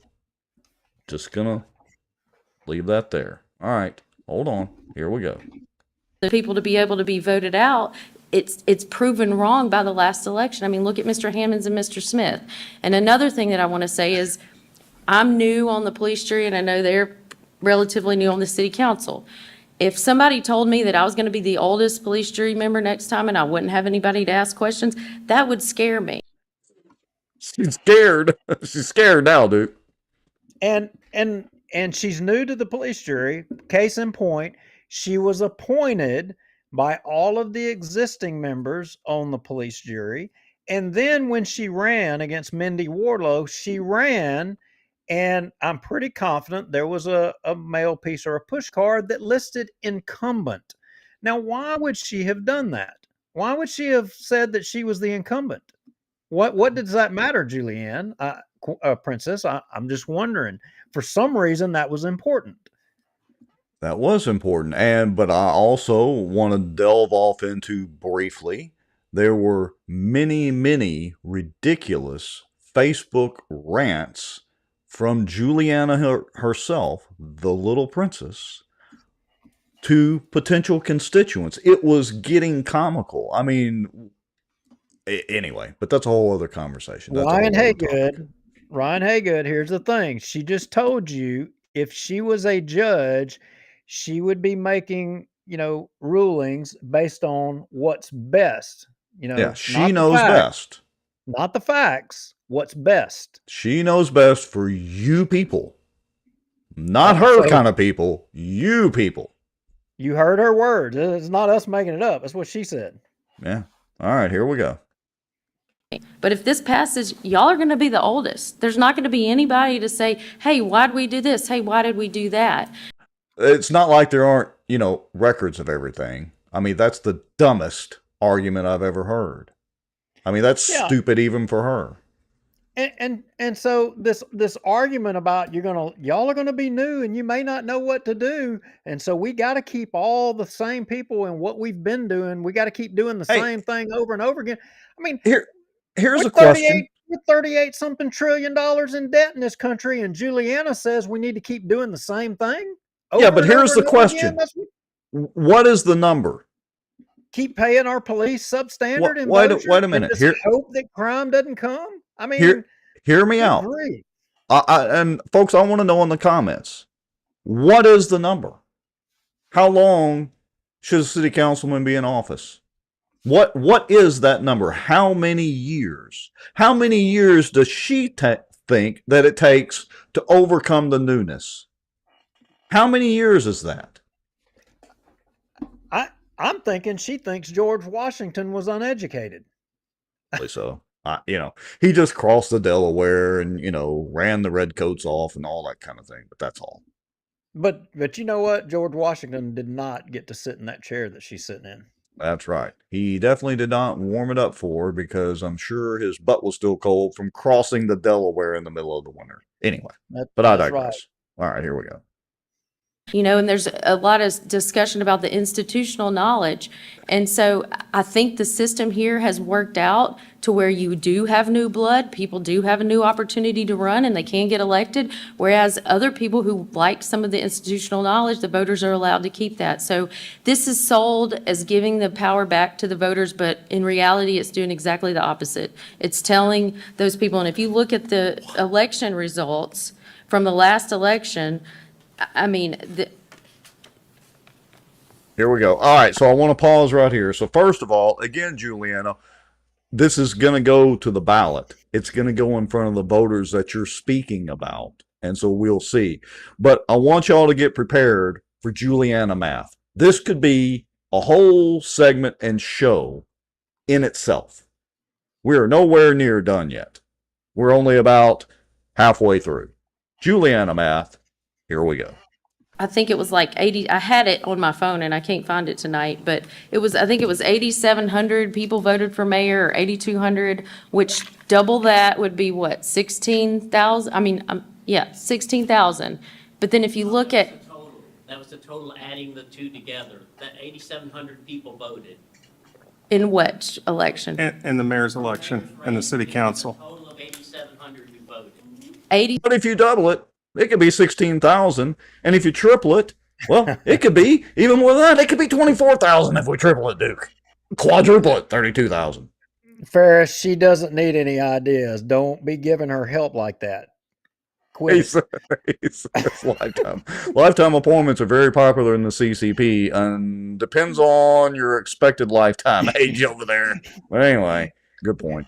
All right. Y'all just stop, Ferrises. We don't need no more ideas like that. Yeah. So here we go with more Julianna math.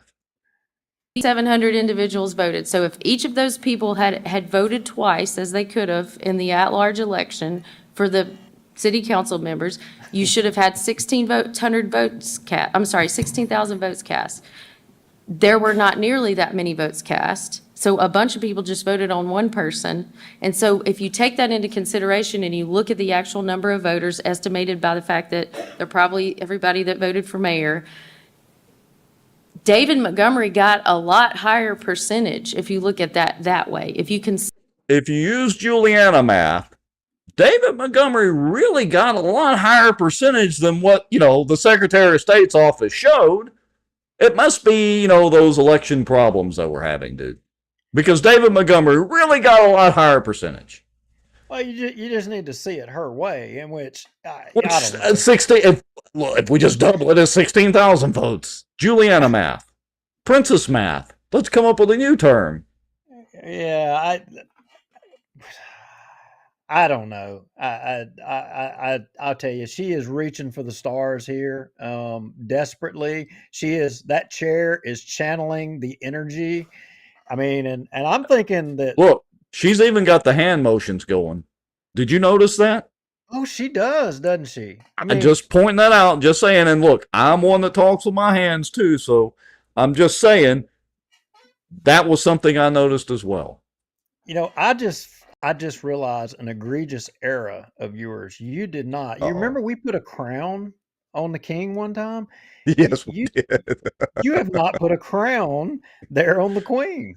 Look, I already have plenty of ideas. I'm going to do this at chipmunk speed. Folks, I want you to hear this for just a second at chipmunk speed. I'm going to actually do a whole video spoof of this, but just so you can hear it for just a second, y'all listen up. This is Chipmunk Julianna. They're probably everybody that voted for mayor. David Montgomery got a lot higher percentage if you look at that way. If you consider the actual number of voters and the number of people that voted for him. So whether you like him, whether you agree with him or not, that's a lot of voters. That's a big percentage.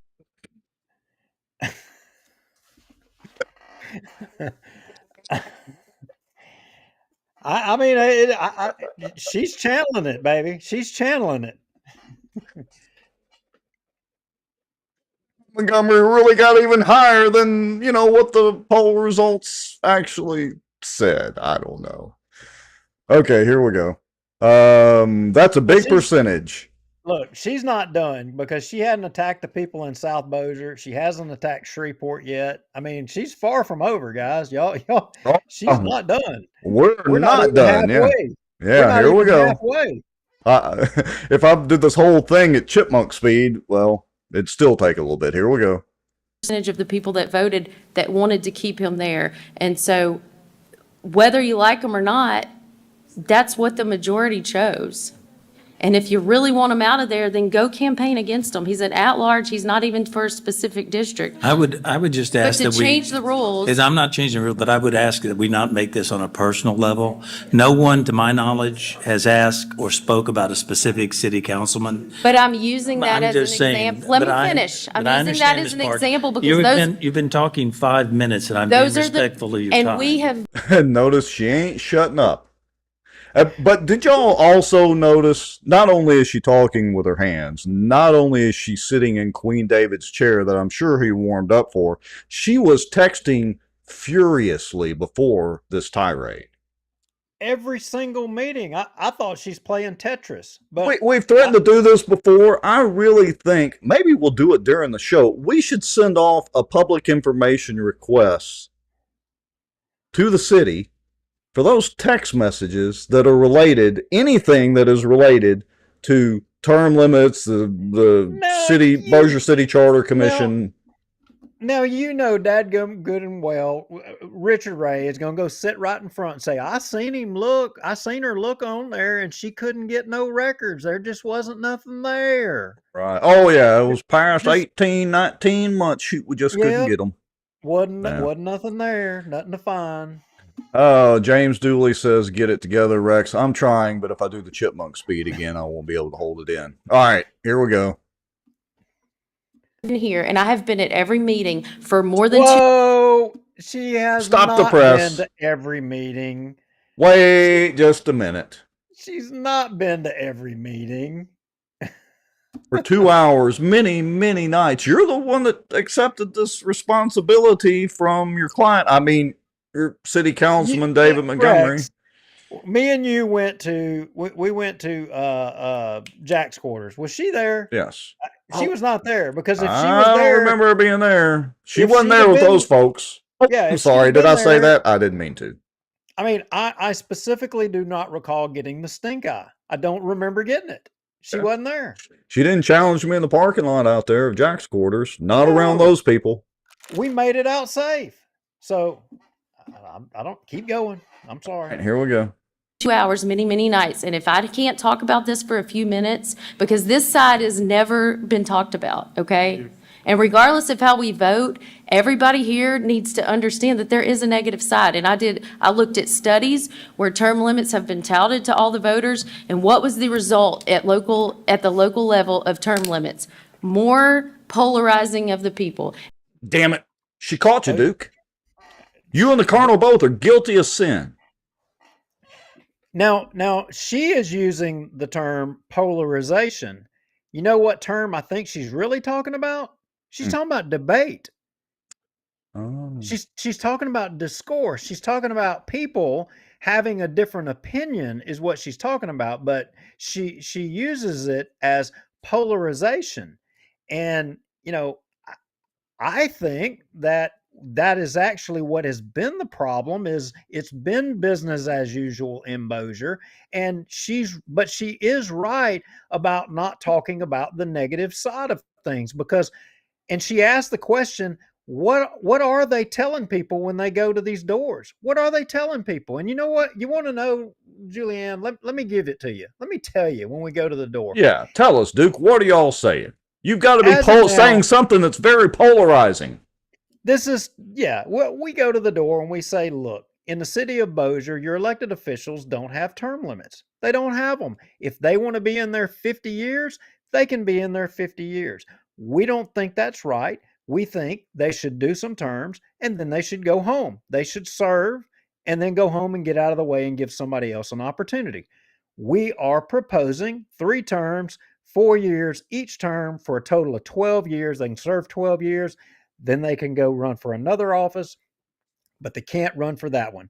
And then if somebody says, well, I don't know, and say, well, why would I want to do that? And it's like, well, did you know that your city now has the highest debt per capita of any city in the state of Louisiana? Did you know that? And it's because a majority of the council has been in there for, 20 years or more.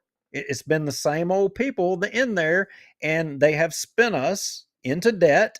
And did you know that your police department is the lowest paid around here, and they can't hardly get a raise? Why is that? It's because of your old councilman. Your new councilman, they want to give them a raise. You can't use those polarizing facts like that. Shame on you, Duke. Oh, you and the Colonel both. That's right. She would say, oh, you can't tell that. That's not the negative side that she's talking about. And the other negative side that, oh, if you give them this, if they get term limits on the mayor and the council, Lord forbid, they may come after my husband as the city judge. They may try to put term limits on the city judge or even put on the city marshal. So why there's no conflict of interest, that this could potentially affect those two, folks up there. I mean, I don't know. All right, here we go. And what is the worst thing that we have going on here? If you look over at Shreveport, they can't do anything because all they do is fight. Paging Shreveport, she's now injected y'all and dragged you across the river into this conversation. Now, look, David and Preston, they take her to task on where she goes going after Shreveport. Now, I somewhat agree for her.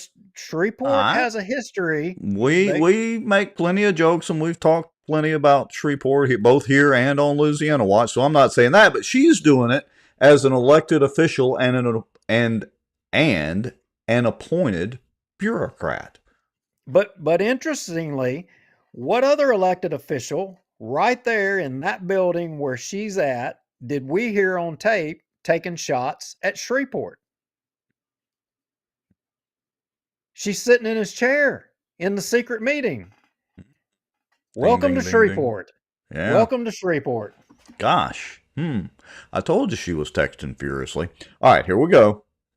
And when you look at the statistics on term limits, that's what happens. That's the result of it, is it's more divisive, it's more polarized, kind of like we have at the national level now. And that scares me, because I think we do things better over here in Bossier.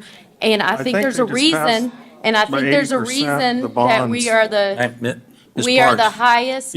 Ms. Parks, I think the correction was 80% voted in favor of the most recent city bond issue for water and sewage, so I can't say that polarized.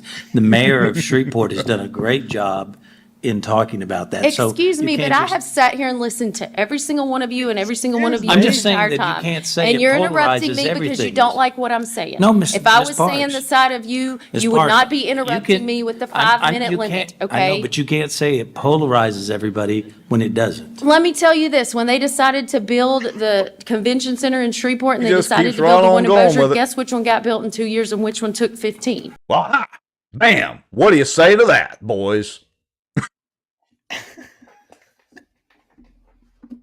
Let's compare the convention centers in Shreveport and Bossier and the time it took to build them. I'm not gonna say. I'm not gonna say. I just want to see her going after the Republican women. I'm just saying.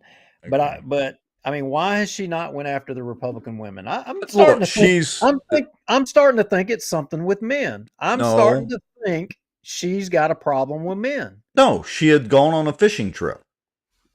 A fishing trip. Yeah, So it's your fault. She's throwing red herrings right and left. Oh, okay. See, that's what she was doing. She threw out that red herring to flop around on the floor about Shreveport, and then once they started taking her to task on that, she immediately threw out the red herring about the damn convention center, which has nothing to do with term limits. Well, I mean, she got corrected by Preston there, and news flash for her: both convention centers are heavily losing propositions. By the way, just saying. Yes. So she wasn't telling that. She wasn't telling the whole. What about story. What about the boardwalk? Yeah. Well, wait a minute. Look. Hello, so boardwalk. Anybody? Bueller? She's not done. I mean, okay. Sobo, y'all. She called y'all out too. I mean, yeah. Thomas Shea says time for a point of order. Sobo, you need to sit down and shut up. You know, y'all put a sock in it. Here we go. That's the kind of thing I'm talking about.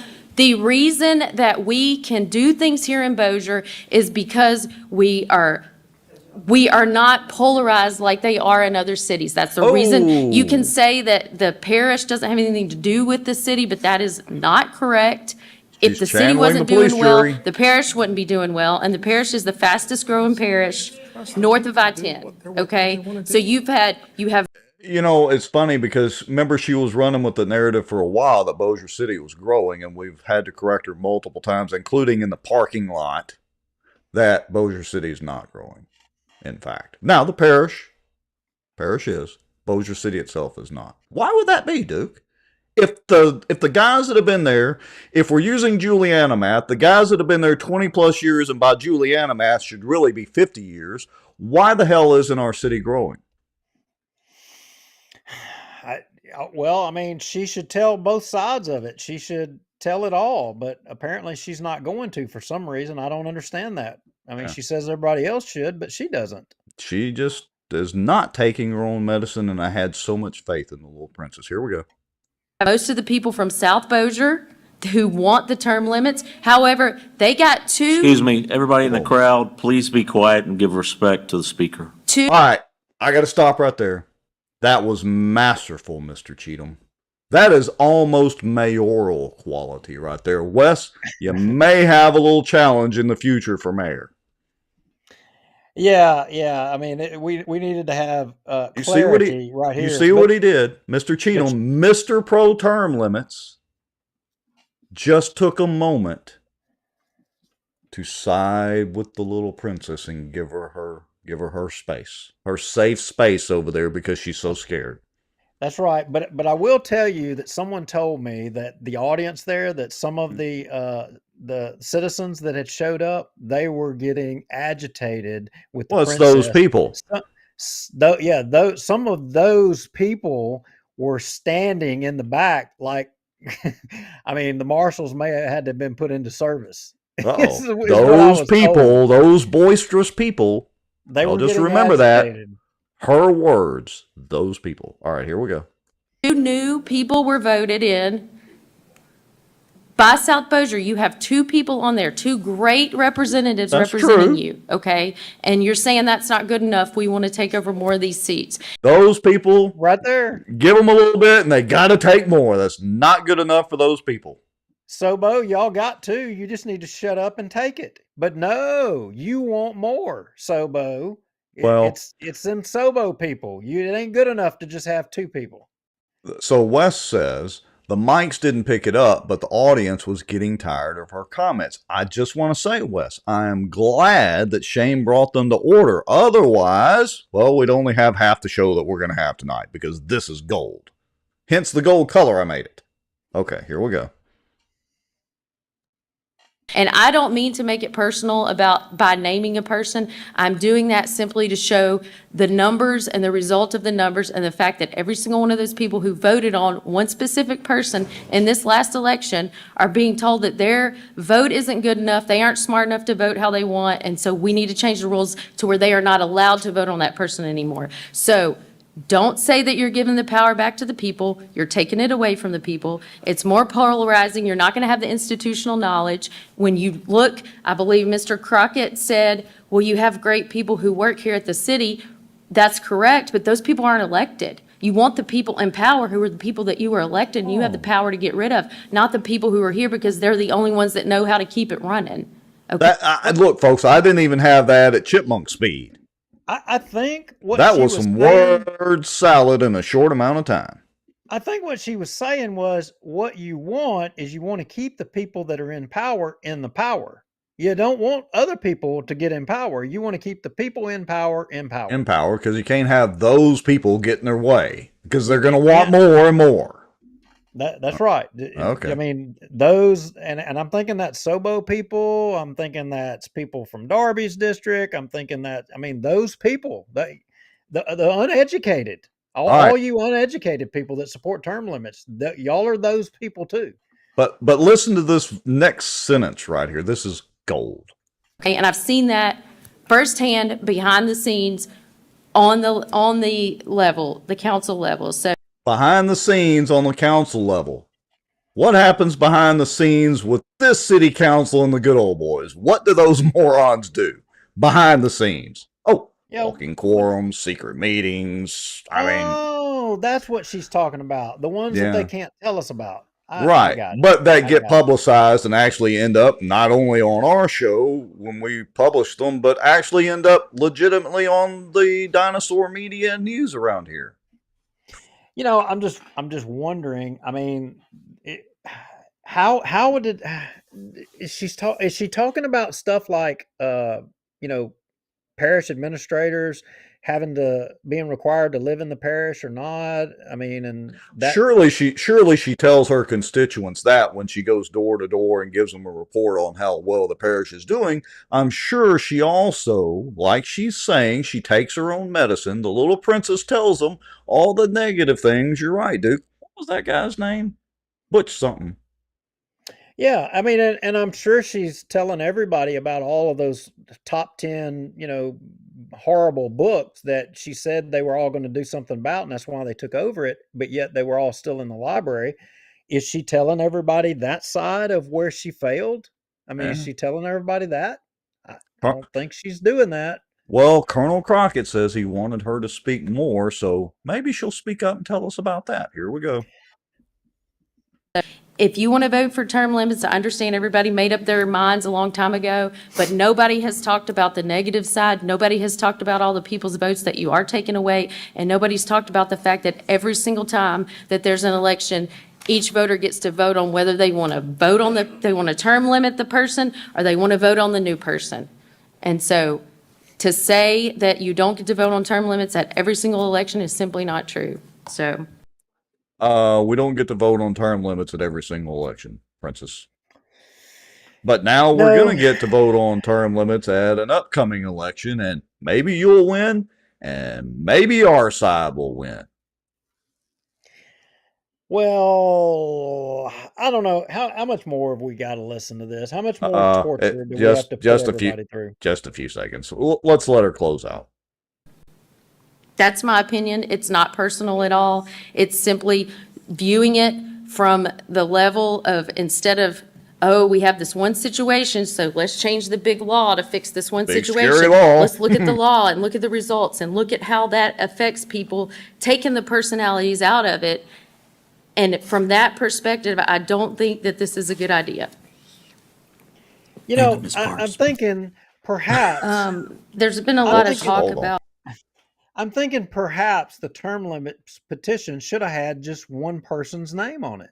Yeah, it should. We just want to term limit Julianna Parks. It's just like she's saying that, it's like she's saying that only one person is affected by this.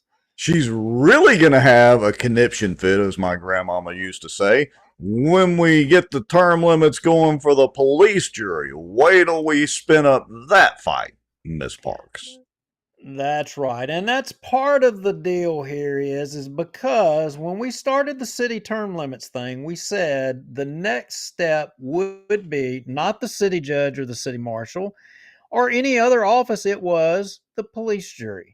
Because you got the same thing there. You've got folks that have been in there for, I mean, wasn't the longest serving police juror just retired or went off with over 30 something years up there? I mean, and it was a Darby.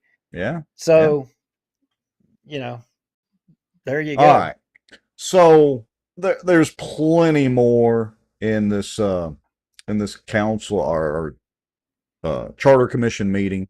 I want to kind of start wrapping the show up. We're not done with the shows. Don't start leaving yet, folks, because we've got a couple of minutes. I want to hear from Vicki Whitman.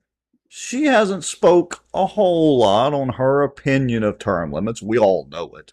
But let's hear from Vicki Whitman's side of the coin. What do you say, Mr. Lowry? Here we go. Whitman. And, you know, we have difference of opinions. That doesn't make me a bad person, doesn't make Julianna a bad person, and doesn't make Shane a bad person. We are products of how we grew up. I was raised by a great deal by my grandparents who were immigrants. I was taught to love this country because they were here. They know what it was like when they left. And the power that we have is our vote.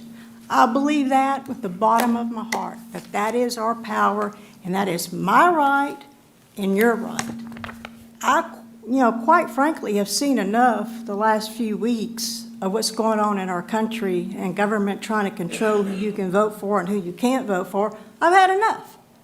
So because the president has term limits. Vote on term limits, because I think, Preston, you ended the last meeting we had really well.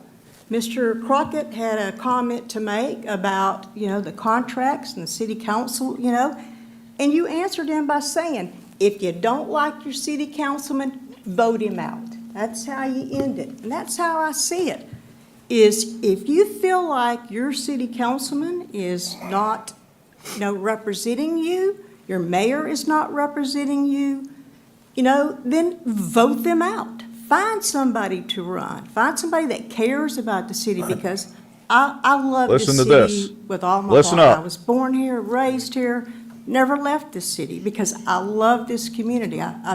We are blessed to live in this community. But from the bottom of my heart, I do not feel like this empowers the people of the city, I feel like it takes away your power. You know, I've You and the said before, I Colonel, know of again, no Duke. other place where if you're in business, you've done a great job, all of a sudden at year 13, you're going to be corrupt, you got to go. You either walk in day one with personal integrity, or you never had it to start with. Well, I would argue some of the folks didn't have it to start with. But did you hear what she said? It does not empower the voters. It's you and the Colonel have been so deceitful, and the rest of us, I guess. I have to put myself in that lump too, because we're not giving power to the people. We're taking away the power of the people by letting them vote on term limits. We're actually taking away power. Yeah, well, you know, I agree with Miss Vicky on a lot of what she said, but I disagree with her on a lot of what she said. And you know, I like her. I was born in Bossier City, and I have lived here in Bossier Parish and all around Bossier all my life. I've been here forever, and Bossier City today is not the Bossier City of yesterday. And I'm not talking about a long time ago, but I'm just saying it was not too long ago that Bossier City wasn't in the debt that it was in, that it's in now. It was not too long ago that you didn't have the police department, the policemen worrying about being able to pay their bills, you know, and with all due respect, you know, how did we get there? Who, you know, who got us in that situation? And It's you been can't about say 20 that years. you can't say that everything is just peachy and everything is okay, and that we should continue to keep doing the same thing that has got us to where we're at now. And I'm sorry, coining Juliana's word, just because you don't like what I'm saying, you know, eh, you know, I don't know what to say to somebody that will not acknowledge the debt. You will not acknowledge. You say you want public safety to be funded. You want that to be a priority within our local government, but yet you won't acknowledge what got us to why we're there. All right, hold on. It was individual people that did that. Hold on just a second. We've got some kind of breaking news, which we already alluded to back towards the beginning of the show. Wes Marriott said, she said all that just 1 week after her husband wrongfully persecuted an employee of the marshal's office for leaking the video of the secret council meeting. Drum roll, please. Now, I said earlier in the show that we had heard that somebody had been accused of, you know, leaking the video. So I'm wondering, is Wes Marriott, is he saying that he said wrongfully persecuted? Okay, so that wasn't whoever this is that they went after. He's saying was wrongfully persecuted.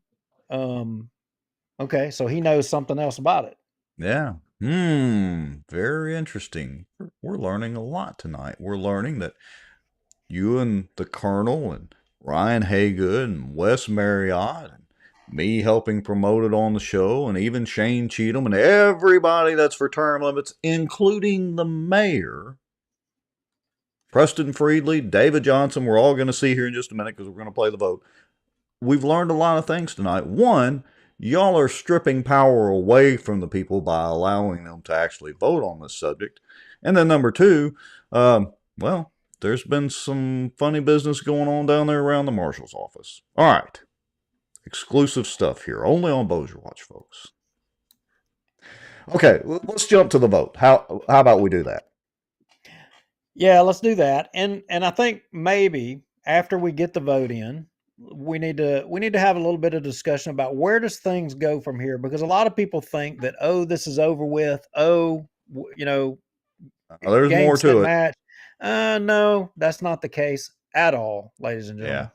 Oh, hold on a second. One more thing and we'll get to the vote. So Wes Marriott says accused interrogated for 3 hours without an attorney and threatened with termination. Dum dum dum. How about that? All right, here's the vote, folks. Which would be to adopt version C, signify by saying aye. Aye. Well, I'm Oh, gonna wait a call minute. by a roll call vote. Wait a minute. Wait. You missed something. There was a point about Richard Ray. Oh, the roll call and calling for the question. Yeah, I kind of skipped over that, but let's do that. All right, here we go. I'm going to jump back to David's original comment. You're right. I'm sorry. All right, here we go. So we're backing up just a little bit, then we'll get to the vote, folks. Head and vote on this, and like I said, I hope the people get to choose whether they vote yes or whether they vote no. In every The election, people they have get to choose. absolutely the right to vote on this. So I guess, so you are calling for the question? We have a motion to call for. Now, I got to stop right there for a second because I didn't hear David Johnson call for the question. Did you? No, he never said the words call for the question. He said, I'm calling for the vote. And people may be wondering, well, why does that matter? What is the difference? Well, Richard Ray points that out. Yeah, so here we go. For the question, all those in favor of calling for the question signify by saying aye. Why would we need to do that? I've already made a motion. Well, we got a motion. He's just saying, let's go ahead and vote. So are we voting, or are we can voting vote, on my yeah. motion? Yes. Yes, he's saying go ahead and Wait a vote. minute. Ding, ding, ding. These words have meaning. If you're calling the question, that takes a 2/3 majority to No, stop the debate. he's saying, he just said he wants to vote. I'm trying to ask. You just said there's a motion I'm to call asking the the question. question, was he wanting to call for the question? I'm not answering for Mr. Johnson. And if you're saying it's going to call for a 2/3 vote, I think Mr. Johnson will have to answer for himself. He's just saying a second ago, I just want us to vote. I didn't hear him say anything. I heard you say we have a motion to call for the question. I want to vote. Well, there's. All right, so to summarize that, and again, I think Preston's done a fine job of, kind of running the show with the Charter Commission meeting overall. I think there was just a little bit of a miscommunication. Maybe he didn't hear it correctly and blah, blah, blah. And thank goodness that it is recorded. Yeah, and the reason that's important because some people thought that maybe the assistant city attorney, Richard Ray, was trying to steer things one way or the other because if it would have been a 2/3 vote, That's different. It wouldn't have passed. But if it was, just a straight, simple majority vote, obviously it passes. And well, but here's let's be clear. The calling for the question. Now, correct me if I'm wrong, dude, because I may be wrong. It's been a while since I've studied Robert's Rules of Order. But under Robert's Rules of Order, which most meetings, and they agreed in the beginning to, generally follow, the call for the question vote would require a 2/3, which effectively silences, not necessarily the vote on the motion itself, which would have been Shane's motion. Well, I think I'm correct. Yeah. Well, all I know is a motion to call for the question is 2/3. Richard Ray is correct on that. The motion to call for the motion, and there has to be an immediate second. There is no discussion, and the chairman's supposed to, or the president or whoever, the chairman of the meeting, is supposed to immediately call for the vote on calling the question. Then you proceed on to the original motion vote. Right, but people were thinking that Richard Ray was trying to say that that voting on Shane's motion would have then required 2/3 by way of what, using that terminology. That's what they were saying. I don't think that was the case.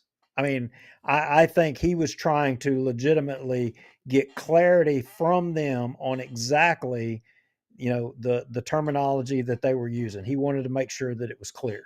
All right, so I want to put a comment up here because we have Ryan Gaddy. I'm not going to read all of this, but I'll summarize it. Its comical term limits issue has been elevated to a pivotal problem to be solved. No one person who's left their area will return if we get term limits. My two oldest kids have left. When I try to convince them to move back, they and none of their friends have ever said we are coming back. Now, That is a fair point, Ryan, but I'd also like to counter that argument that maybe one of the reasons they've left is we have the entrenched politicians that have basically, I'm not going to say destroyed Bossier City because that's being a little facetious, but they have put Bossier City on a downhill path, and maybe that's why your kids don't want to come back. And virtually no kid, when I was in my 19 and 20-year-old range, I said I was going to move away from Ruston and never move back. I was moving away from Louisiana and never moving back. And well, look where I am. So you have a point, but that doesn't really hold water. Try again. Okay. Okay, hang on. All right. Hang on. Hold the presses. Hold the right, presses. I got to share a screen with you. Okay.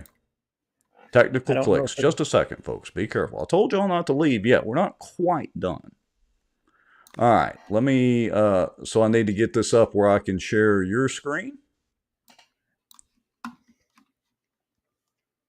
You ready? Yeah. Ready to go. Ready to go. So here is a most recent chart of in and out migration with all of the states. And I don't know if you can see it. No, you can't see it completely clear. So let me go back just a little bit more. But at the top, you've got Florida, Texas, North Carolina, South Carolina, Tennessee, all the way down to the last state with in migration is Ohio. Every state after that is out migration. And you jump all the way down, almost to the bottom. 1, 2, 3, 4, 5, 6th from the bottom is Louisiana. Well, at least we're not at the bottom. That's a positive thing. California is at the bottom in New York. So let me read this. California, New York, Illinois, New Jersey, Massachusetts, Maryland, then Louisiana in out migration. Yeah. So to his point, I disagree with my friend Ryan that term limits is going to cause nobody to come back. I mean, again, he's proposing we continue to do the same thing, not change any way that we do anything. We continue to do the same thing and expect a different result. I'm sorry. I cannot go down that road. Water. The statistics should prove otherwise. Yeah. Okay. But do appreciate the comment, Ryan. Like we said, we appreciate all comments, whether you agree or disagree. Okay. So, where were we? Oh, yeah. Let me go back to this button. And let's continue on and get to the actual vote. Because, again, there was a debate about the calling for the question.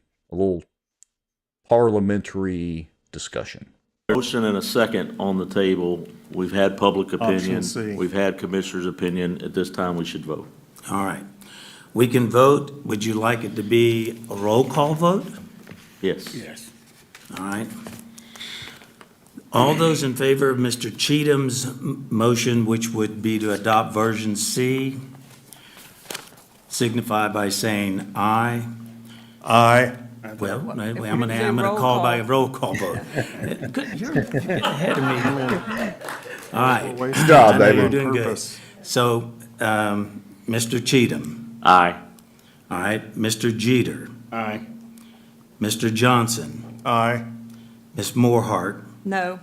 Ms. Parks. No. Ms. Sumis. She is texting Absent. away. Y'all Ms. see that? Mr. Wilhite, Ms. Wilhite, sorry. Ms. Wilhite, Lisa Wilhite, absent.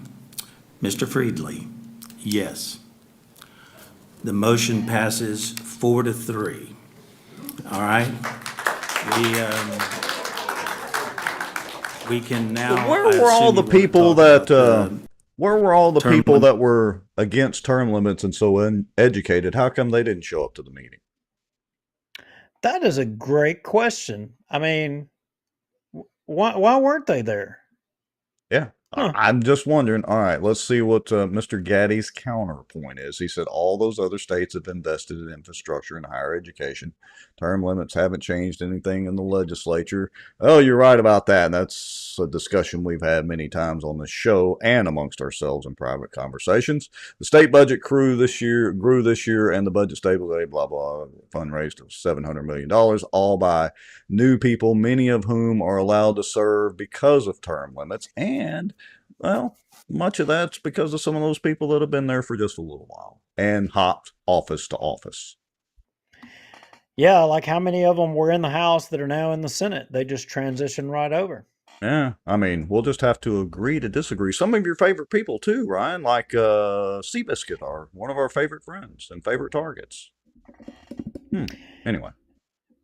So a lot of people, my phone today, Rex, was blowing up, and people were like, hey, all right, we got term limits. We're gonna get term limits in Bossier, rah rah rah, and we can stand down, and it's all over with. Right.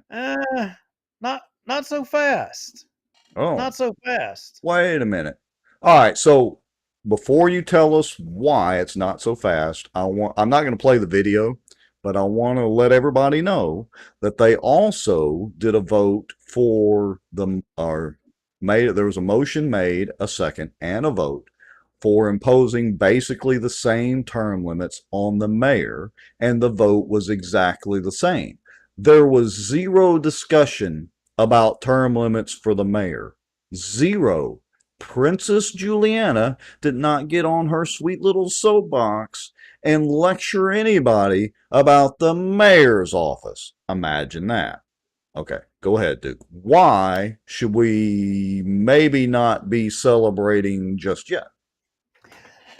Well, I mean, here's the thing.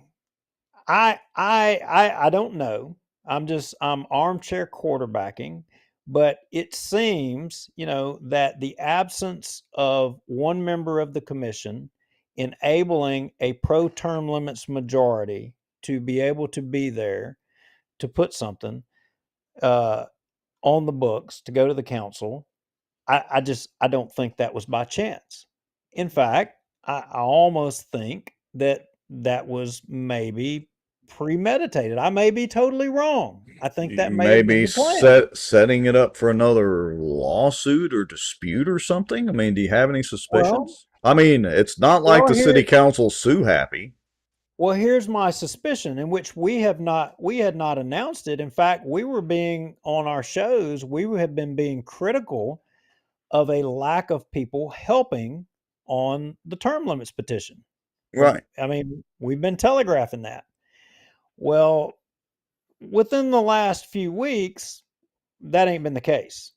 We've been out collecting signatures. Oh. And had some help, correct? And had some help. We've got some good folks. There's some people in the comments that have been, I'm not going to name names. Don't want people to be being targeted. Don't want Julianna the princess putting out anyway. Showing up at their car window and with their kids in it. But anyway. Sticking her head in their cards and stuff, I mean, so I don't think it's any secret to the anti-term limits people that the term limits coalition's efforts has been going along.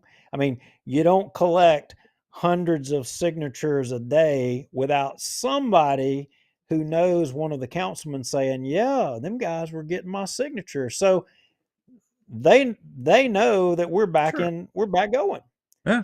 So, there's a terminology thing that a lot of folks that we talk about the last charter commission, that there were, to watch for the poison pill, that they're going to put something in the thing to try to kill it. Well, my hypothesis is that they intentionally allowed term limits to go on this deal so that we would stop collecting signatures. And then that would be a smart move. And then that we would gloat. We would think, oh, we got it in the bag. We're going to get term limits through the Charter Commission. And then lo and behold, and I think in this Charter Commission meeting, even Richard Ray says something about constitutionality. He said something, he made the comment referring to the question of constitutionality. There's no question, it's settled, as I understand it. But it doesn't mean that somebody couldn't file a lawsuit and tie it up in the court. So think about this. If we just gloatingly said, hey, we're going to stop collecting signatures because we've got it on the Charter Commission, and then lo and behold, one of the people that would be retro term limited suddenly files a petition. Oh, and surely they wouldn't be litigious. Yeah, and get it tied up in court to where it pushed it off far enough for them to be able to get another term, and we stopped collecting signatures, so then there would be nothing that we could do. No, surely they're not calculating that far ahead. So the poison pill itself is allowing the term limits retro to be in the Charter Commission. That is the poison pill. I'm going to switch screens again, and not to play any video. I just want to point out 2 empty seats. Miss Wilhite and Miss Pandarima, is that correct? Yeah, Sumas, I think was her last name. Anyway, if they had been in those chairs, the vote would have gone the other way. Correct? Correct. Not a shadow of a doubt. So, from this standpoint, we're not standing down on collecting signatures. We're still trudging forward. We're going to get the signatures. And the worst case, they're going to have to file 2 lawsuits to stop us. It won't be one to stop the Charter Commission with the poison pill. It's going to be they'll have to file a suit against us again to stop us again. Well, and look, the fact of the matter is they're playing with OPM, not opium as in like opium dens. OPM, other people's money. All of our taxpayer money pays for the lawsuits for them to sue against, sue to try to thwart the will of the people. So just remember that. So for all of you serfs, for all of you uneducated, for all of you, those people, for all of you SOBO people that want more than just your 2 councilmen, come out and help us collect signatures and show them that you do know what you want, and go to the doors and you tell people why you want term limits. Help us get the signatures. Put your name on this. Come out and help. Message me, message Rex, message Colonel Crockett. We're all over social media. We're not hard to find. Come help us. We'd love to have you walk with us and talk to people at the door. People want to tell you about things that they have a problem with. I literally had people today, Rex, come to my office telling me stories about things going on in the city that they're not right. They're not getting done. They're not getting done, and it's not right. Yeah, we got comments right now. Jessica Langley Maddox says, I'm more concerned with water, sewage, and drainage. I agree with you, Jessica. The challenge is we got to get past this term limits ordeal to get people in there that are truly going to listen to your concerns. That's the whole point of this. All right, Mr. Lowry. What else tonight? I mean, look, folks, there's plenty in that 3.5 hour meeting. You can go to YouTube, look up Bossier City Charter Commission. You'll be able to find it. You can watch all 3.5 hours. I've got plenty of video to work with, to run at chipmunk speed, to make fun of them and make mockeries of the things that the little princess said, and among other things. I'm certainly willing to do that. I want to let everybody know I will be releasing the transcribed portion that you saw tonight of Julianna's video, including a PDF of the transcript. So, if you're a campaign type person and you plan on running against any office that Julianna is going to try to step over to, hey, it's a free gift right here on Bossier Watch. What a guy you are. It's like an Oprah Winfrey show. There's a gift for you, and a gift for you, and a gift for you. Everybody look under their chairs. Gifts for everybody. What a guy you are. I'm telling you. Well, hey, we appreciate everybody paying attention. I mean, 100+ people following. You know, some of this stuff is boring and mundane, and I'm glad that people are taking notice of their politics, and that says to me that you're wanting to make a change, and I appreciate you giving us your time. It's the most valuable thing we have in life, and we don't take any of yours for granted. I promise. I agree. And look, folks, y'all kind of know the drill about Proton Mail. If you have information to send us, make it free account. Don't put any identifying information in it. Send us an email to bossierwatch at Proton Mail or bossierwatch@gmail.com for that matter.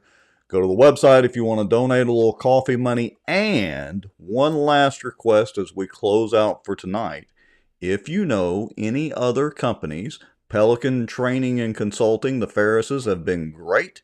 Of course, you and Miss Kara over there at Acadiana Mortgage, and then just promoting my little technology stuff and the outdoor news. And, well, you got some crawfish going too.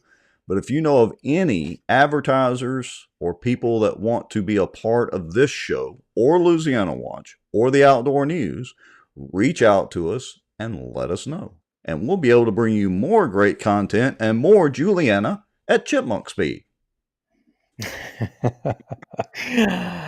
Thank you all. Have a good night.